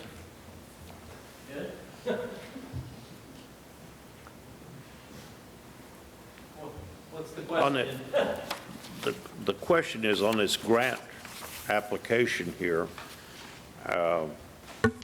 Last year, I guess it was Precinct 2, Ron Cotton signed it, but Commissioner Wilson just brought out that this grant from Port Ridgely to wherever is, it's totally within his precinct. So shouldn't it be signed by Commissioner of Precinct 3 rather than Commissioner of Precinct 2? Is it possible, when you were out in the last year, Ron Cotton was presiding over the court, and if it was a court that maybe you missed and he was signing all the documents, possibly? I don't know. No, I've signed it. I think he was put on the signature because at the time he had prior experience in being on the AMUD board. Oh, okay. Well, I don't know why it went that way, but we can do better going forward. But, I mean, that shouldn't affect what we're doing today, right? Right. Okay. We can, did you feel the change out on the personnel for the signatures? I filled it out, haven't heard back. Can we just Doesn't- amend this yeah. thing and have Jack sign it? I don't know mean- why it didn't come up last year, but I guess it's fine. I mean, I questioned why my name was on here when I got the documents, because I didn't know anything about it, so. When, okay, when all of these signatures were set up, and y'all can quote me, correct me if I'm wrong, I believe when this grant was starting, it would have been when Commissioner White was no longer going to be commissioner when we started the signatures on this, and Commissioner Wilson was not yet elected. Commissioner Cotton had been on the AMUD board, so it made it easier. Since this is technically involved with AMUD, that was the reason Commissioner Cotton's signature was placed on the grant information. Well, we don't have a dispute here about what needs to be done. I can simply correct this by crossing through Nanette Samuelson and writing Jack Wilson, crossing through 2 and putting a 3 and letting Jack sign it. Can we just do that? That'd be good. That'd be good with me. Don't see why not. Yeah, that's good. Perfectly fine. Okay. Okay, so I guess with anybody wants to make the motion, is that all right with you, Jeannie, and everybody? So I'll make the motion that we go ahead and approve all signers pertaining to this Tech CDBG Grant 722019 and authorize me to cross through Nanette Samuelson and write Jack Wilson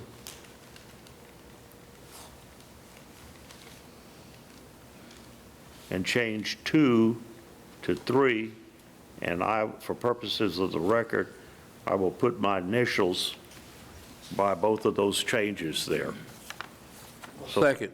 Okay, so that's the motion, second by Commissioner Eagle. All those in favor, say aye. Aye. All opposed, say nay. Motion carries 5-0. Okay, that brings us to Item 8, discuss and take appropriate action to rescind the action from Commissioners Court on December the 27th, 2022. Item C, miscellaneous 3, quote, to enter into an agreement with IDEMIA and Adintogo for providing electronic fingerprinting service. The proposed contract is not in the best interest for Hood County. Commissioner Wilson. Yes, when we took that motion, that action to, get involved with, Adintogo and to electronic fingerprints is based on my prior experience of almost 15 years of dealing with that company.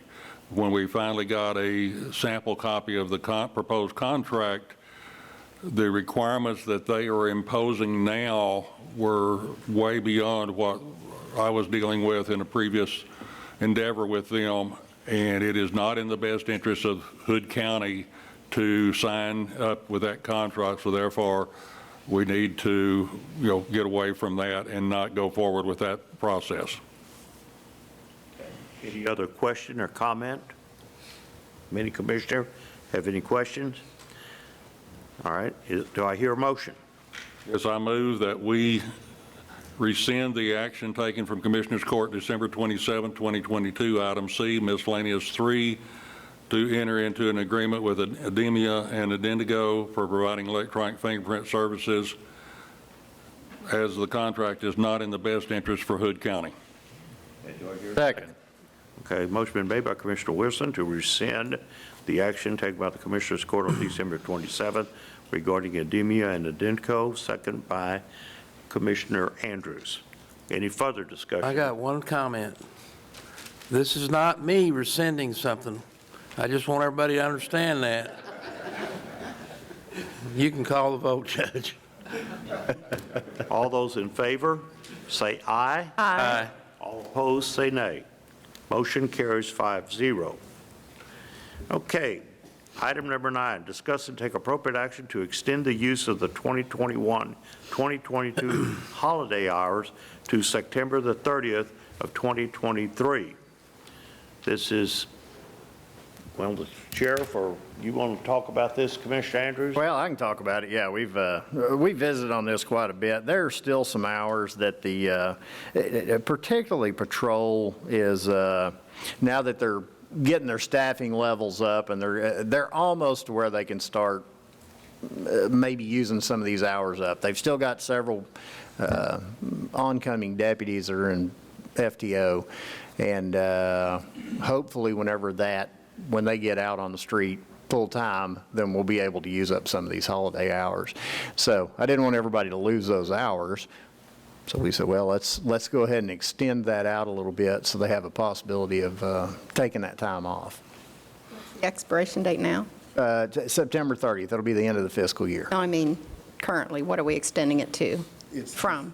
January 31st. Okay. So it's gonna yeah, Dave, expire. we do have to do this one now, but And we appreciate that. You extended it. The hours right now are 745 hours that I have in my office. So it's hard when we're doing a lot of training. So it's still like we're short a lot of deputies because they're riding 2 men in a unit. So when they get out of training, and some are going to have different times of getting out of training, then we'll be able to get caught up. But that's still a little ways down the road. So appreciate you extending the time if this all votes and passes.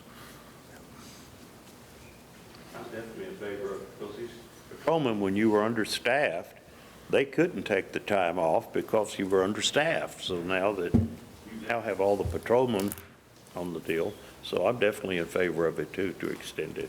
That's my 2 cents in it. Any further comment or question? Okay, all those in favor? well, I'll make the motion to extend the use of the 2021-22 holiday hours to September 30th, 2023. Okay, motion been made by Commissioner Andrews to extend the use of the 2021-2022 holiday hours to September 30th of 2023, second by Commissioner Wilson. All those in favor say aye. Aye. All opposed say nay. Thank you. The ayes have it, 5-0. Okay. Item number 10, consider and take appropriate action to award RFP 2023-001 County Fleet Maintenance and Repair Services. We have Mr. Glenn Tillman here. Good morning, Judge, Commissioners. Request for proposal, excuse me, 2023-1 County Fleet Maintenance and Repair Services, closed January 11th at 10 a.m. The proposals were received from 2 responsible vendors and one vendor that was declined. The purpose of this RFP was to obtain multiple vendors to repair county vehicles. With a fleet of over 100 vehicles, it's easy to overwhelm a single vendor, and sometimes it's necessary to receive a second opinion, which we're unable to do having only one contracted vendor. So for those reasons, I believe it's the best value for the county to award contracts to both Thomas G. Myers Automotive and Midas as primary vendors. Okay. I think that's, and looking at all the information from the Sheriff's Department, the fleet manager, and from the chief deputy, and talking to the sheriff and all, it's nice to have 2 primary vendors because everybody's a lot of time booked up, so they have the choice to go to either one of them. So I think that's a good idea to have 2 primary vendors providing services to the largest fleet in the county. So do I hear any further discussion? Do I hear a proper motion? Yeah, Judge, I'll make a motion to award RFP 2023-001 to both Thomas G. Myers Automotive and Midas as primary vendors. Second. Okay. Motion been made by Commissioner Andrews to award the fleet maintenance repair service contract to both Midas and Thomas Myers as primary, and second by Commissioner Eagle. Any further discussion? All those in favor say aye. Aye. All opposed say nay. Motion carries 5-0. Thank you, Mr. Tillman. Thank you. Thank you. Thank you, Court. Okay. Now, 11, discuss and if needed, take appropriate action to direct human resources and maintenance to move forward on repairs at the Hood County YMCA. Executive session may be required. Mr. Riley and Ms. Welburn. Good morning. You all have received the email regarding the agreement and other documents that were included. I'm not sure how the court wants to move forward, if you want to go ahead and possibly delay this and then go into executive session, or we can discuss it now, or go into executive session now, or just discuss it. Does any commissioner wish to respond to that? Do you want to take it now and open Commissioners Court, or do you feel the need to have to address it Well, in executive session? Excuse me, Judge, I didn't mean to interrupt. We're talking about repair, to move forward on repairs, and did you send us any money, bids, because I didn't? No, we actually haven't. We've received one quote. We haven't actually moved that far because we're wanting on some direction from the court. We feel like there's just some things we need to address the court about regarding moving forward. Not sure exactly where the court stands on how much knowledge you have of our relationship with the Hood County YMCA. So we wanted to just hopefully get some direction from the court. Well, if I could, if you can indulge me a little bit, the YMCA was a bond issue that was presented back about 2012, I think, somewhere in that time frame. Yes. A $10 million bond, correct? I haven't actually ran across the dollar amount. Yeah, it was a $10 million bond that was presented to the voters that passed. I don't know what the percentages were. I remember being against it, just to let y'all know. But it was a $10 million bond, and it was going to be placed where the location is now. And the YMCA was going to come in and operate it. And I've looked, I never saw the contract until recently. We have a 25-year contract with the YMCA for $1 a year to let them operate the facility. And I don't know where, I haven't seen any alleged or proposed repair numbers, but frankly, I think we need to talk about that out here, in my opinion. Okay, sure. And the reason we haven't actually seeked any proposals that we can bring to you is because we were waiting for direction on exactly what direction you want us to move in. I've even thought maybe schedule a workshop and the court go tour the YMCA, the inside and the outside. I think it'd be beneficial for each one of you. I can schedule that with my contact there at the YMCA. We've been working very closely with the county attorney's office on how the agreement reads and what exactly we're required to do.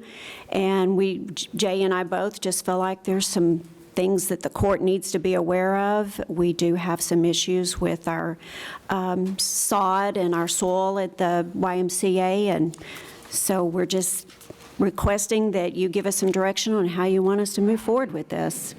Jay, do you want to add anything? Well, I kind of got it.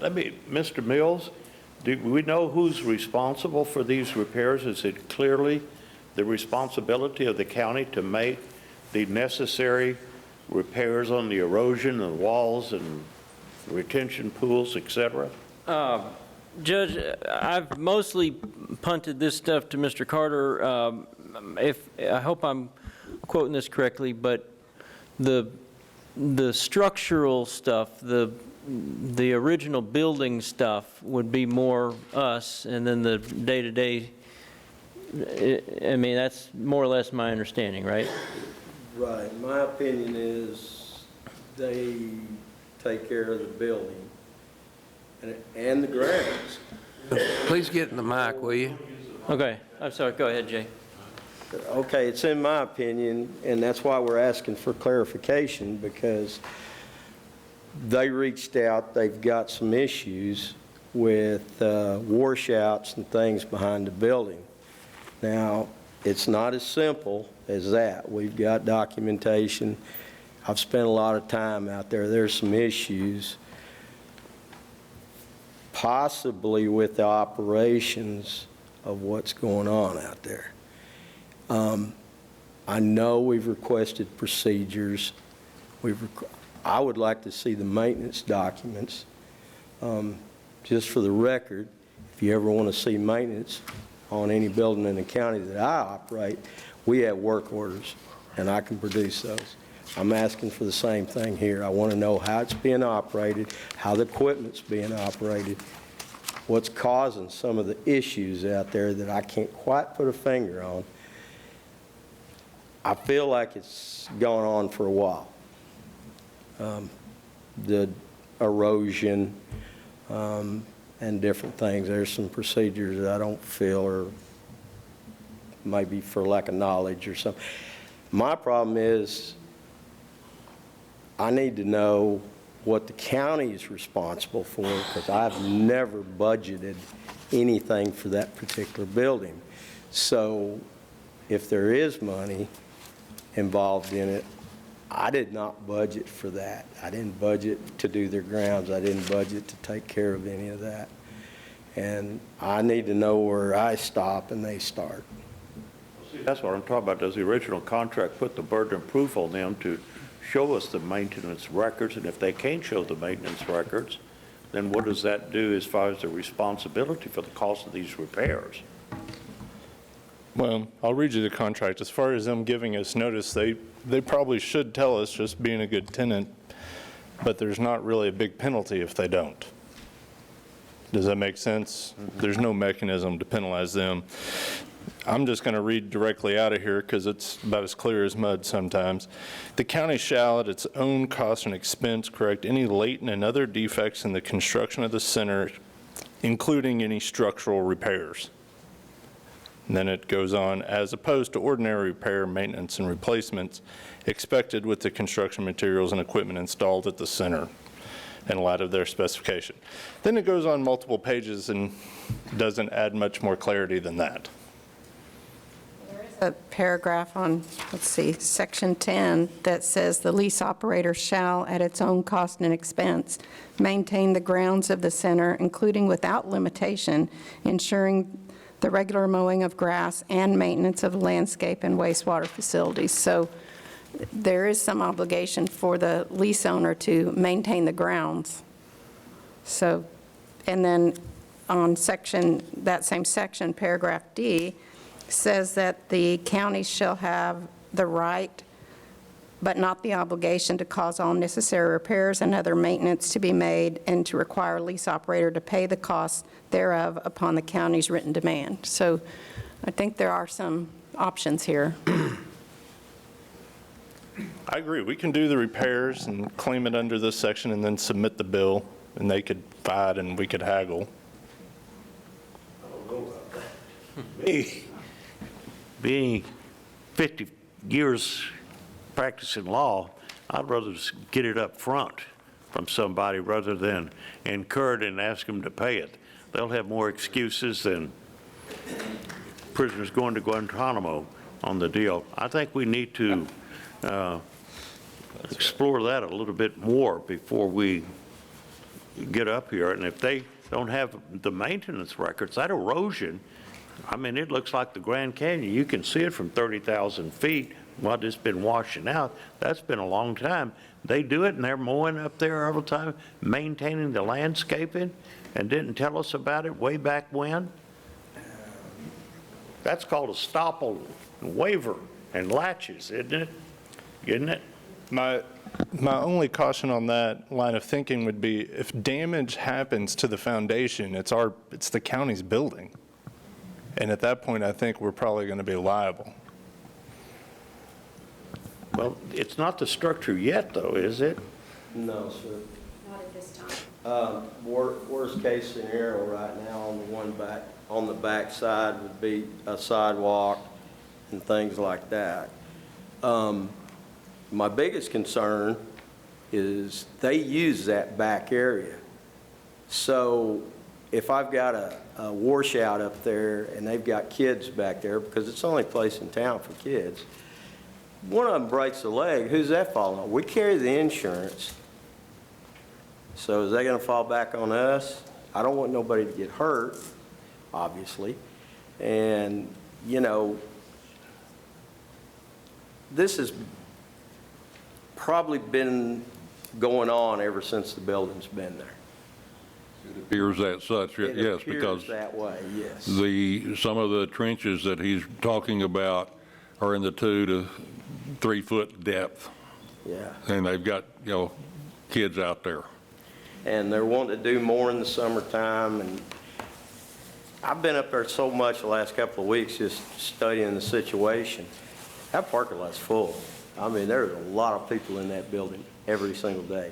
It's well-used, it's, Now, I haven't really went in and looked at anything inside the building other than we did do a roofing job there last year. We replaced them, and that was on an insurance job.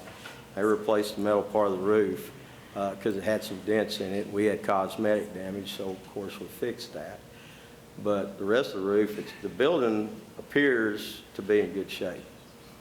I just think some of the procedures being followed as far as backwash on swimming pools and things of that nature is starting to cause a problem, and it's starting to cause a large problem.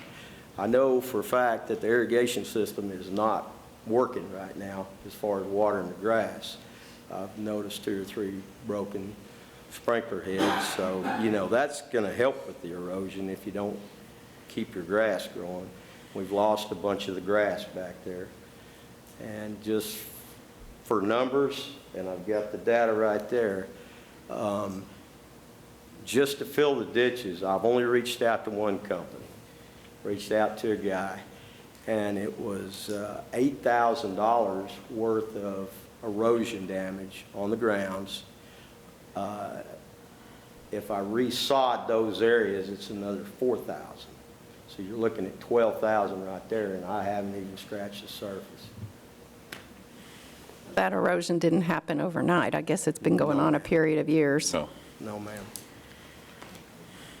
See, here, I want to point this out, too, that gives me a little concern. It's, if you look on page 3 of this contract, it kind of spells out some duties of one party and the other, but it says the center, the name of which, this is on page 3, under engagement of the lessee operator, the center, the name of which shall be the Hood County YMCA, and its programs shall be managed along with all of its branches by the board of directors of the lessor operator of the Y, acting through its officers and staff, and by a board of management. So in other words, there's a separate board of management. I don't know who that is.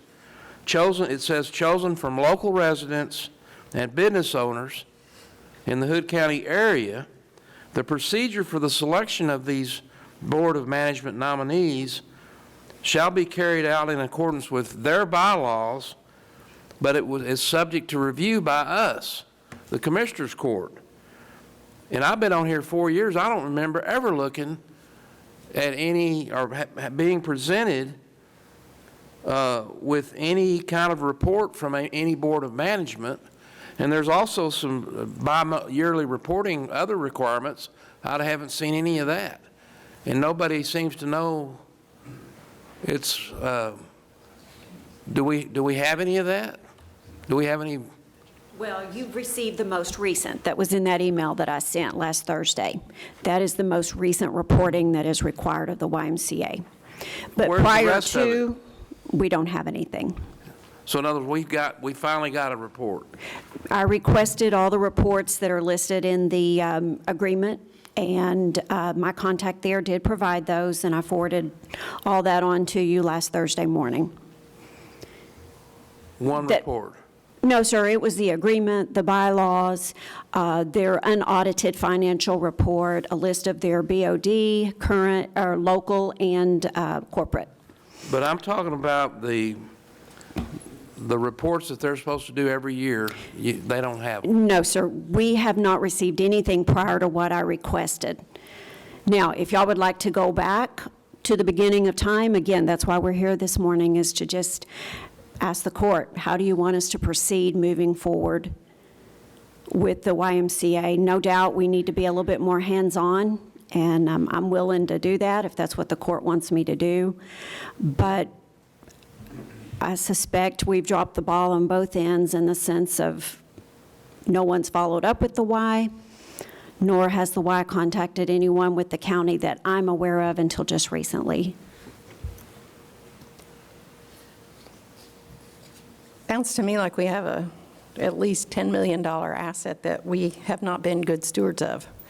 So looks like there's an opportunity here to put something in place similar to what the hospital board district does, is have regular meetings with the Y board and discuss issues, review their board of directors, all of the things that are outlined in this contract. So that would be my suggestion, that we form a ongoing overview or however, oversight meetings of this asset that the county owns and is, I go there all the time, so I know that there's lots of people there. And I've walked around, and it's not safe for kids to be out there playing.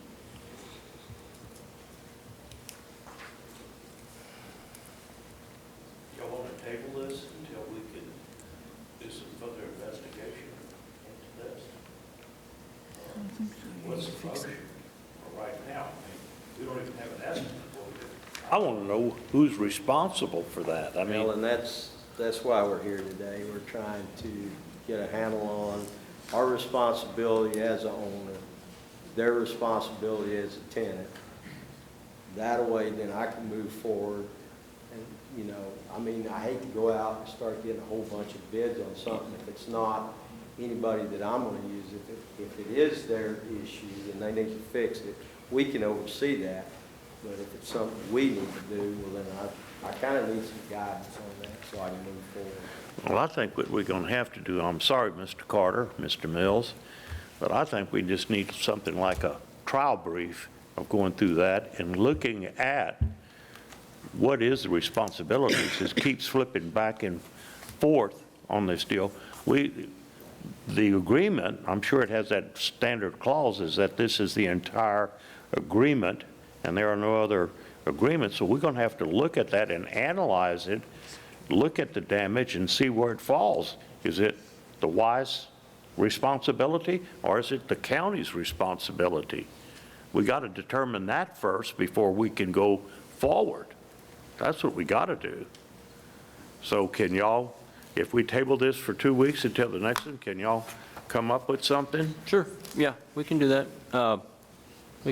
Well, that would be my motion, is just to table it for 2 weeks, give the county attorney's office an opportunity to come up and say, let's look at the liability of this first. I agree with Judge. I second you. Okay, so I made a motion, county judge made a motion to table it, second by Commissioner Eagle. Any further discussion? All those in favor say aye. Aye. All opposed say nay. Motion carries 5-0. Scheduled at next 2-week Commissioners Court. Item number 12, discuss and take appropriate action to revise and correct the Commissioners Court minutes from October the 11th, 2022 regarding the Silverton Road closure for the Acton Place Park project. That's Pied Piper, picked a peck, purple poppers. That's 5 places in a row.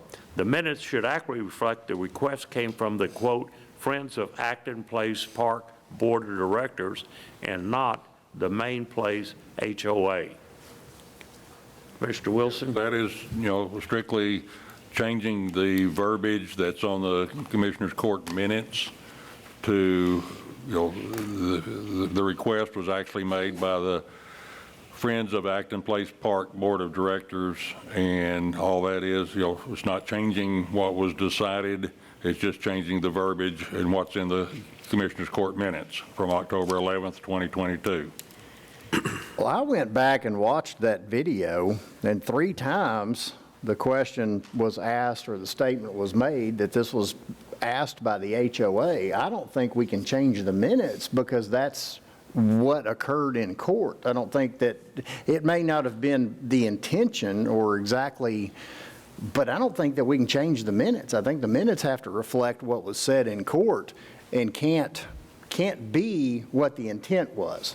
So I don't think we can do this. I think that's kind of a legal document that's been approved by the Commissioners Court, the minutes have been approved, and I don't know if we could alter them in that way. Well, I went back and watched it myself, and there's a technical issue that bothers me on top of what Commissioner Andrews pointed out is the agenda item stated public hearing to discuss, consider, and take appropriate action. And the minutes reflect that we never went into a public hearing.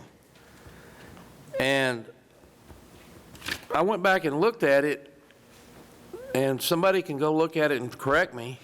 I watched it a couple of times, but the judge read the agenda item into the record, but we didn't ever go into a public hearing. And if we did, we never came out of it.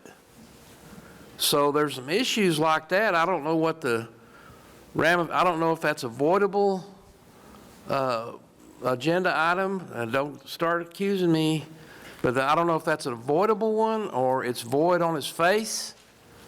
But we never, I mean, go back and watch it, but I don't think we ever went into the public hearing. And the county road office has taken no action to, that road's still open, nothing's been done on our part to close that road yet. Correct. That's right, sir. Maybe we need to go back and cross some Ts and dot some Is and make sure everything's exactly correct on that, since we haven't done anything yet. That might. As I move that we table this until 2 weeks.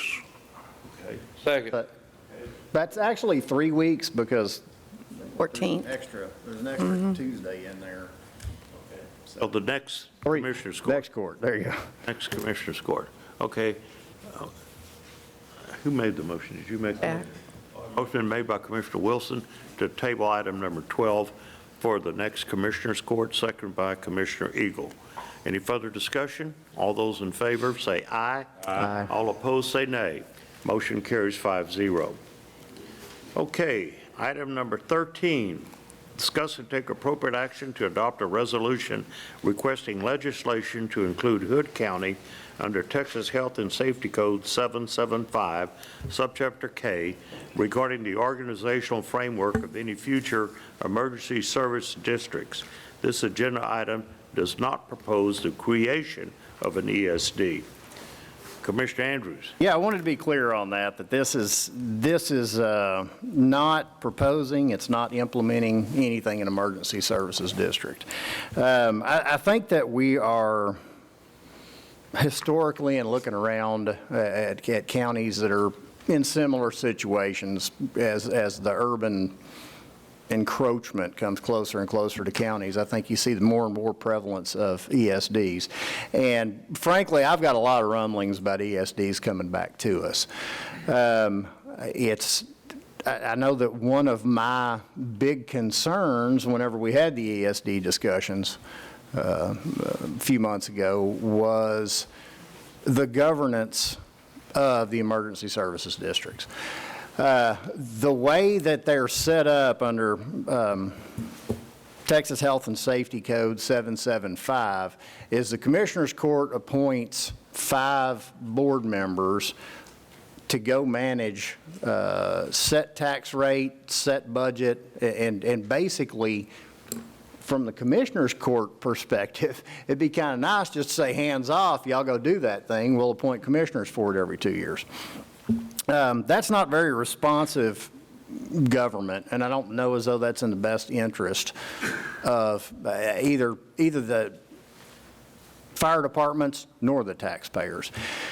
In going through and looking at a lot of this legislation, El Paso County is currently the only county that has, that subchapter K is written for El Paso County. It's kind of funny the way they say it. It's, you know, a county over 800,000 that borders Mexico and some different things in there. But the way that that is set up is the Commissioners Court appoints a board to run that, but they still have to come back for approval on their budget and tax rate and stuff to the Commissioners Court, thereby giving the taxpayer, the voter, more input into that, because my job depends on achieving the desires of my constituency. If you elect an insulated board, or not elect, but if a board is appointed, they're a little bit insulated from that input. So what we're doing here, I've talked to both Senator Birdwell and Representative Slauson about this, and what the resolution is to ask them to put forth legislation that puts Hood County in that subchapter K, so that we can have the management, the organization of any future ESDs that come in that's the same way as the El Paso County. It's optional. There are a lot of mays in that particular chapter, and it just opens up more options for the county, and I think that it's better government. One of my primary objections to the ESD was the form of government, and this takes care of that. So, Peter Brown, you.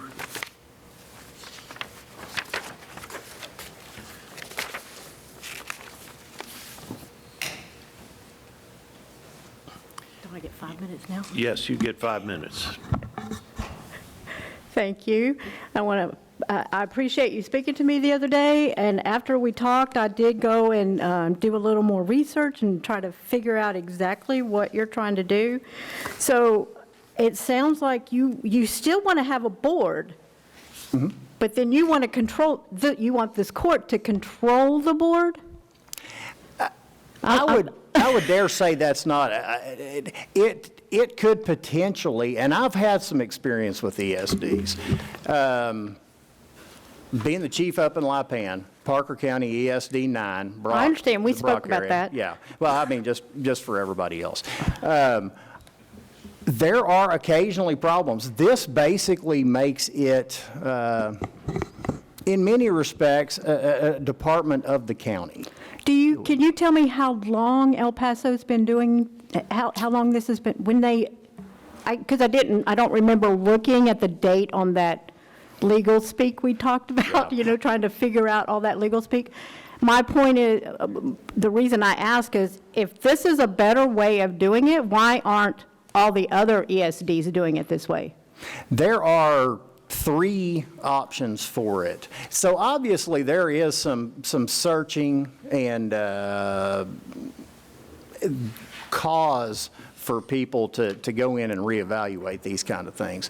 There are several other counties that have directly elected members that you can come in and create districts within the ESD and elect a member to that board from each of those districts. That's an option that I've considered, something I've looked at. That definitely brings in voter accountability, but you're somewhere along the line, and this was something that Senator Birdwell talked about, is you end up with down ballot, so many things going on down there that you kind of lose touch of who's in control of things, who's responsible. See, there's that word again, control. Based on what I talked about earlier, the tax dollars that are hemorrhaging out of this county by people, elected officials who aren't doing their job, and y'all are approving that, I don't think this court is the best group of people to tell them how to run their fire departments. Just my opinion. And this is why I came to the very first Commissioner's Court I came to was about ESD and about fire protection. It's very close to my heart. I don't have faith that this court can do that based on what's happened in the last 2 years.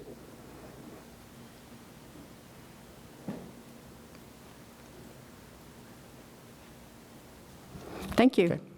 All right. I have spoken with all 9 fire chiefs here in the county, and there's a lot of support for this idea. Rather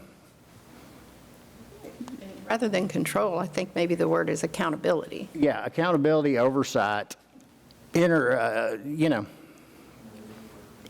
accessibility to the voter demands. You know, I don't want to sit and make a bunch of personal situations here with this type of deal, but I know that I went to an ESD board one time. This county is 1.25 miles from the fire station in Lipan. And myself and the chief of the department on the other side of that county line went to the ESD board because the ESD board wouldn't call us. It was 1.25 miles from my fire department. And we both went to that ESD board and said, hey, why not automatic aid with us? If you need a contract with us, write a contract for $1 a year. Whatever it is, somebody's laying in a ditch over there in a car wreck, they don't care what color uniform is coming to help them. We need to get rid of that situation and call our fire department to respond to that. Automatic aid agreements, whatever we need to do, let's make this happen. To a man with both me as the chief of Lipan and the chief of that other department, to a man sitting in that ESD board said, man, that's a problem, but we can't do anything about it. We're not going to do anything about it. And when we talked, I agree with you on that. I mean, there are a lot of things. There is no common sense in this country anymore. It's like, good grief. I mean, ask for help. I mean, mutual aid. I don't understand why that's a problem. And I agree with you. I just don't think that this agenda item needs to be done. I don't think this court needs to take that on. Okay. Well, but I appreciate your opinion, but, you know, yeah. So. What the agenda item is asking the legislature to do something. We're not, this won't change what happens currently in the court unless the legislature adopts this wording and passes it. Right. This is yeah, the resolution, and I can read the resolution. Says Hood County is a growing community with a long and proud history of volunteer fire departments, and whereas the Hood County Commissioners Court provides voter-responsive leadership for the emergency services for the county, and whereas the Hood County Commissioners Court endeavors to provide the utmost support for emergency services to Hood County, and whereas the Hood County Commissioners Court desires to provide a fiscally responsible government with voter input into the management of the future of any future emergency services districts. Whereas Subchapter K provides responsive oversight of emergency services district, and you know what, I got the wrong one up here. There were a couple of words changed. I have sent, hang on.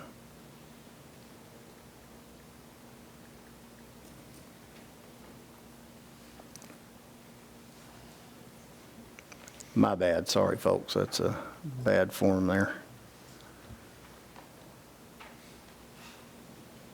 Find the latest version. Okay. So, back to the, whereas Subchapter K provides for the responsive oversight of emergency services districts, and whereas the Hood County Commissioners Court desires the option to organize any potential emergency services district under subsection K of Chapter 775 of the Texas Health and Safety Code, and now therefore be it resolved that the Hood County Commissioners Court requests its legislatures submit an amendment to the Texas Health and Safety Code, Chapter 775, Subchapter K, to authorize the Hood County Commissioners Court the option of establishing an emergency services district under Subchapter K. So, either way, the responsibility falls onto the Commissioners Court. Commissioners Court appoints the ESD commissioners or oversees the budget. One of the things that a lot of the chiefs have talked about, especially in the more rural areas, is what happens if an ESD board comes in and says, you know, there are way more calls coming out over here. We don't need to fund this department over here. We need to take their resources away because there's more calls over here. And that's what some of the rural chiefs have brought up and said, I have great concerns about these issues. So I think the Commissioners Court could balance that by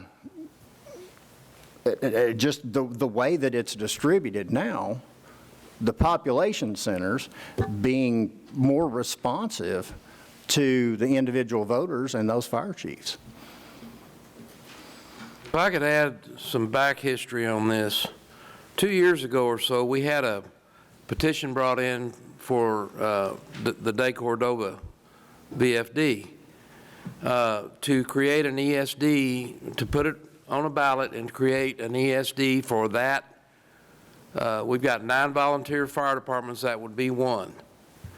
And the job of the Commissioners Court was to determine whether it was feasible to do that, considering all the circumstances. The Commissioners Court decided it wasn't at that time.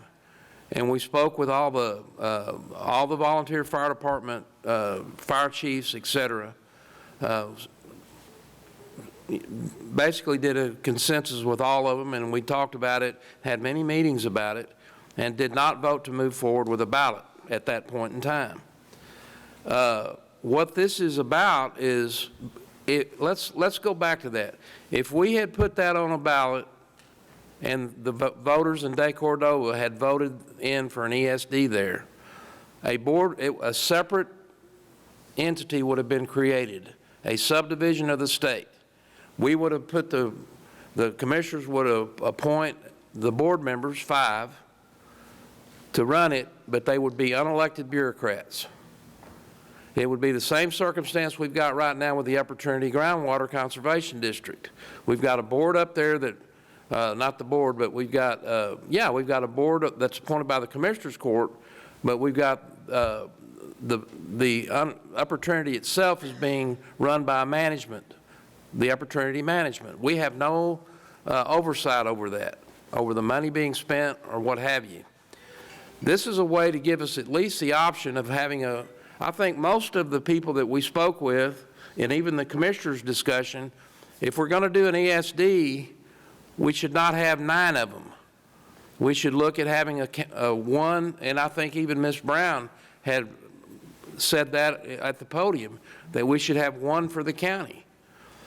This is an option where if it's inevitable that we're headed towards having an ESD, this gives us the option to create one where the Commissioners Court, you have an elected official who is over the finance. That's it. It's not running what they do. We don't run the Sheriff's Department. All we do is we handle the budget for the Sheriff's Department.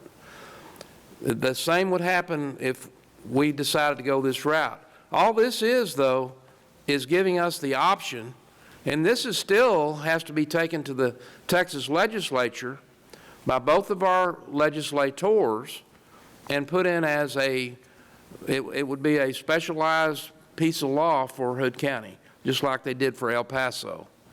Why haven't other counties done it? I don't have an answer for that. But I like having the option, and it doesn't mean that we're going to do anything particularly, but at least it gives us the option, which I think the more options we have, the better chance we've got of getting to somewhere where more people is in agreement with what we're trying to do.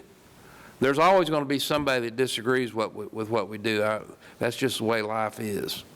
But it would be nice, in my opinion, to have this option. I'd also like to say that the two, specifically the 2 biggest proponents of the ESDs, whenever this discussion came up last time, there were really 2 that were the main driving force trying to get an ESD established. The other 7 were ambivalent to vehemently opposed. But Toller and De Cordova were the 2 departments that were wanting the ESDs. Crescent and Lipan were the 2 that were fighting against it more than most. And it's kind of funny because Crescent, it deals with 3 ESDs over there, and Lipan deals with 2.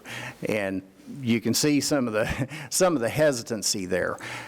All 4 of those chiefs are absolutely on board with this. Matter of fact, I believe that Chief Becker told me that he ran out of time. He wasn't able to catch up with Jack, but I think that he mentioned that he had called the judge and spoken with him about this issue, and said that he was, of course, in favor of this resolution going forward. He's in favor of this resolution? Ron Becker? Yeah. Did he say why? Yeah. Yeah, he feels like it's good government. He feels like it's responsivity to the, Every other county ESD. not every other county. They're, So did he say why he prefers? yeah, that was one of his big objections, was that it was unresponsive. Whenever you get an appointed bureaucratic board, that he felt like that insulates them from the voter. I agree with that. And like I said, that was, he was in favor of it. Sam Easley was in favor of it. I talked at length to Terry Worcester yesterday, and he came into my office. He wasn't real, with him being newly elected, I hadn't had a whole lot of chance to sit and visit with him. But everybody, the fire chiefs have a very positive look of this. They are supportive of this, and think it's a good move to go forward. Now, the reason that it's on now is because we're in a legislative session, and in order to get this in legislation, it has to be done now. If we don't do, if we don't do something during this session, we've got to wait 2 years to go into something like this. So, Brown, one of the things that Chief Becker said, we have 9 volunteer fire departments. If you had an ESD for each one of them, I know. that'd be, well, let me finish mine. We'd have 45 non-elected bureaucrats up here trying to run it. I don't know if we can handle that or not. I'm for this too, after talking with Chief Becker and the other people here. Okay, I'm not against Yeah, okay. this. I mean, I'm very much for fire protection for everyone in the county. When I first came here, my son-in-law and I, who brought me here, we argued about this all the time. Why do you just want it in your area? Well, the only reason he wanted it in his area, the department he volunteered at, was because the rest of them didn't want to.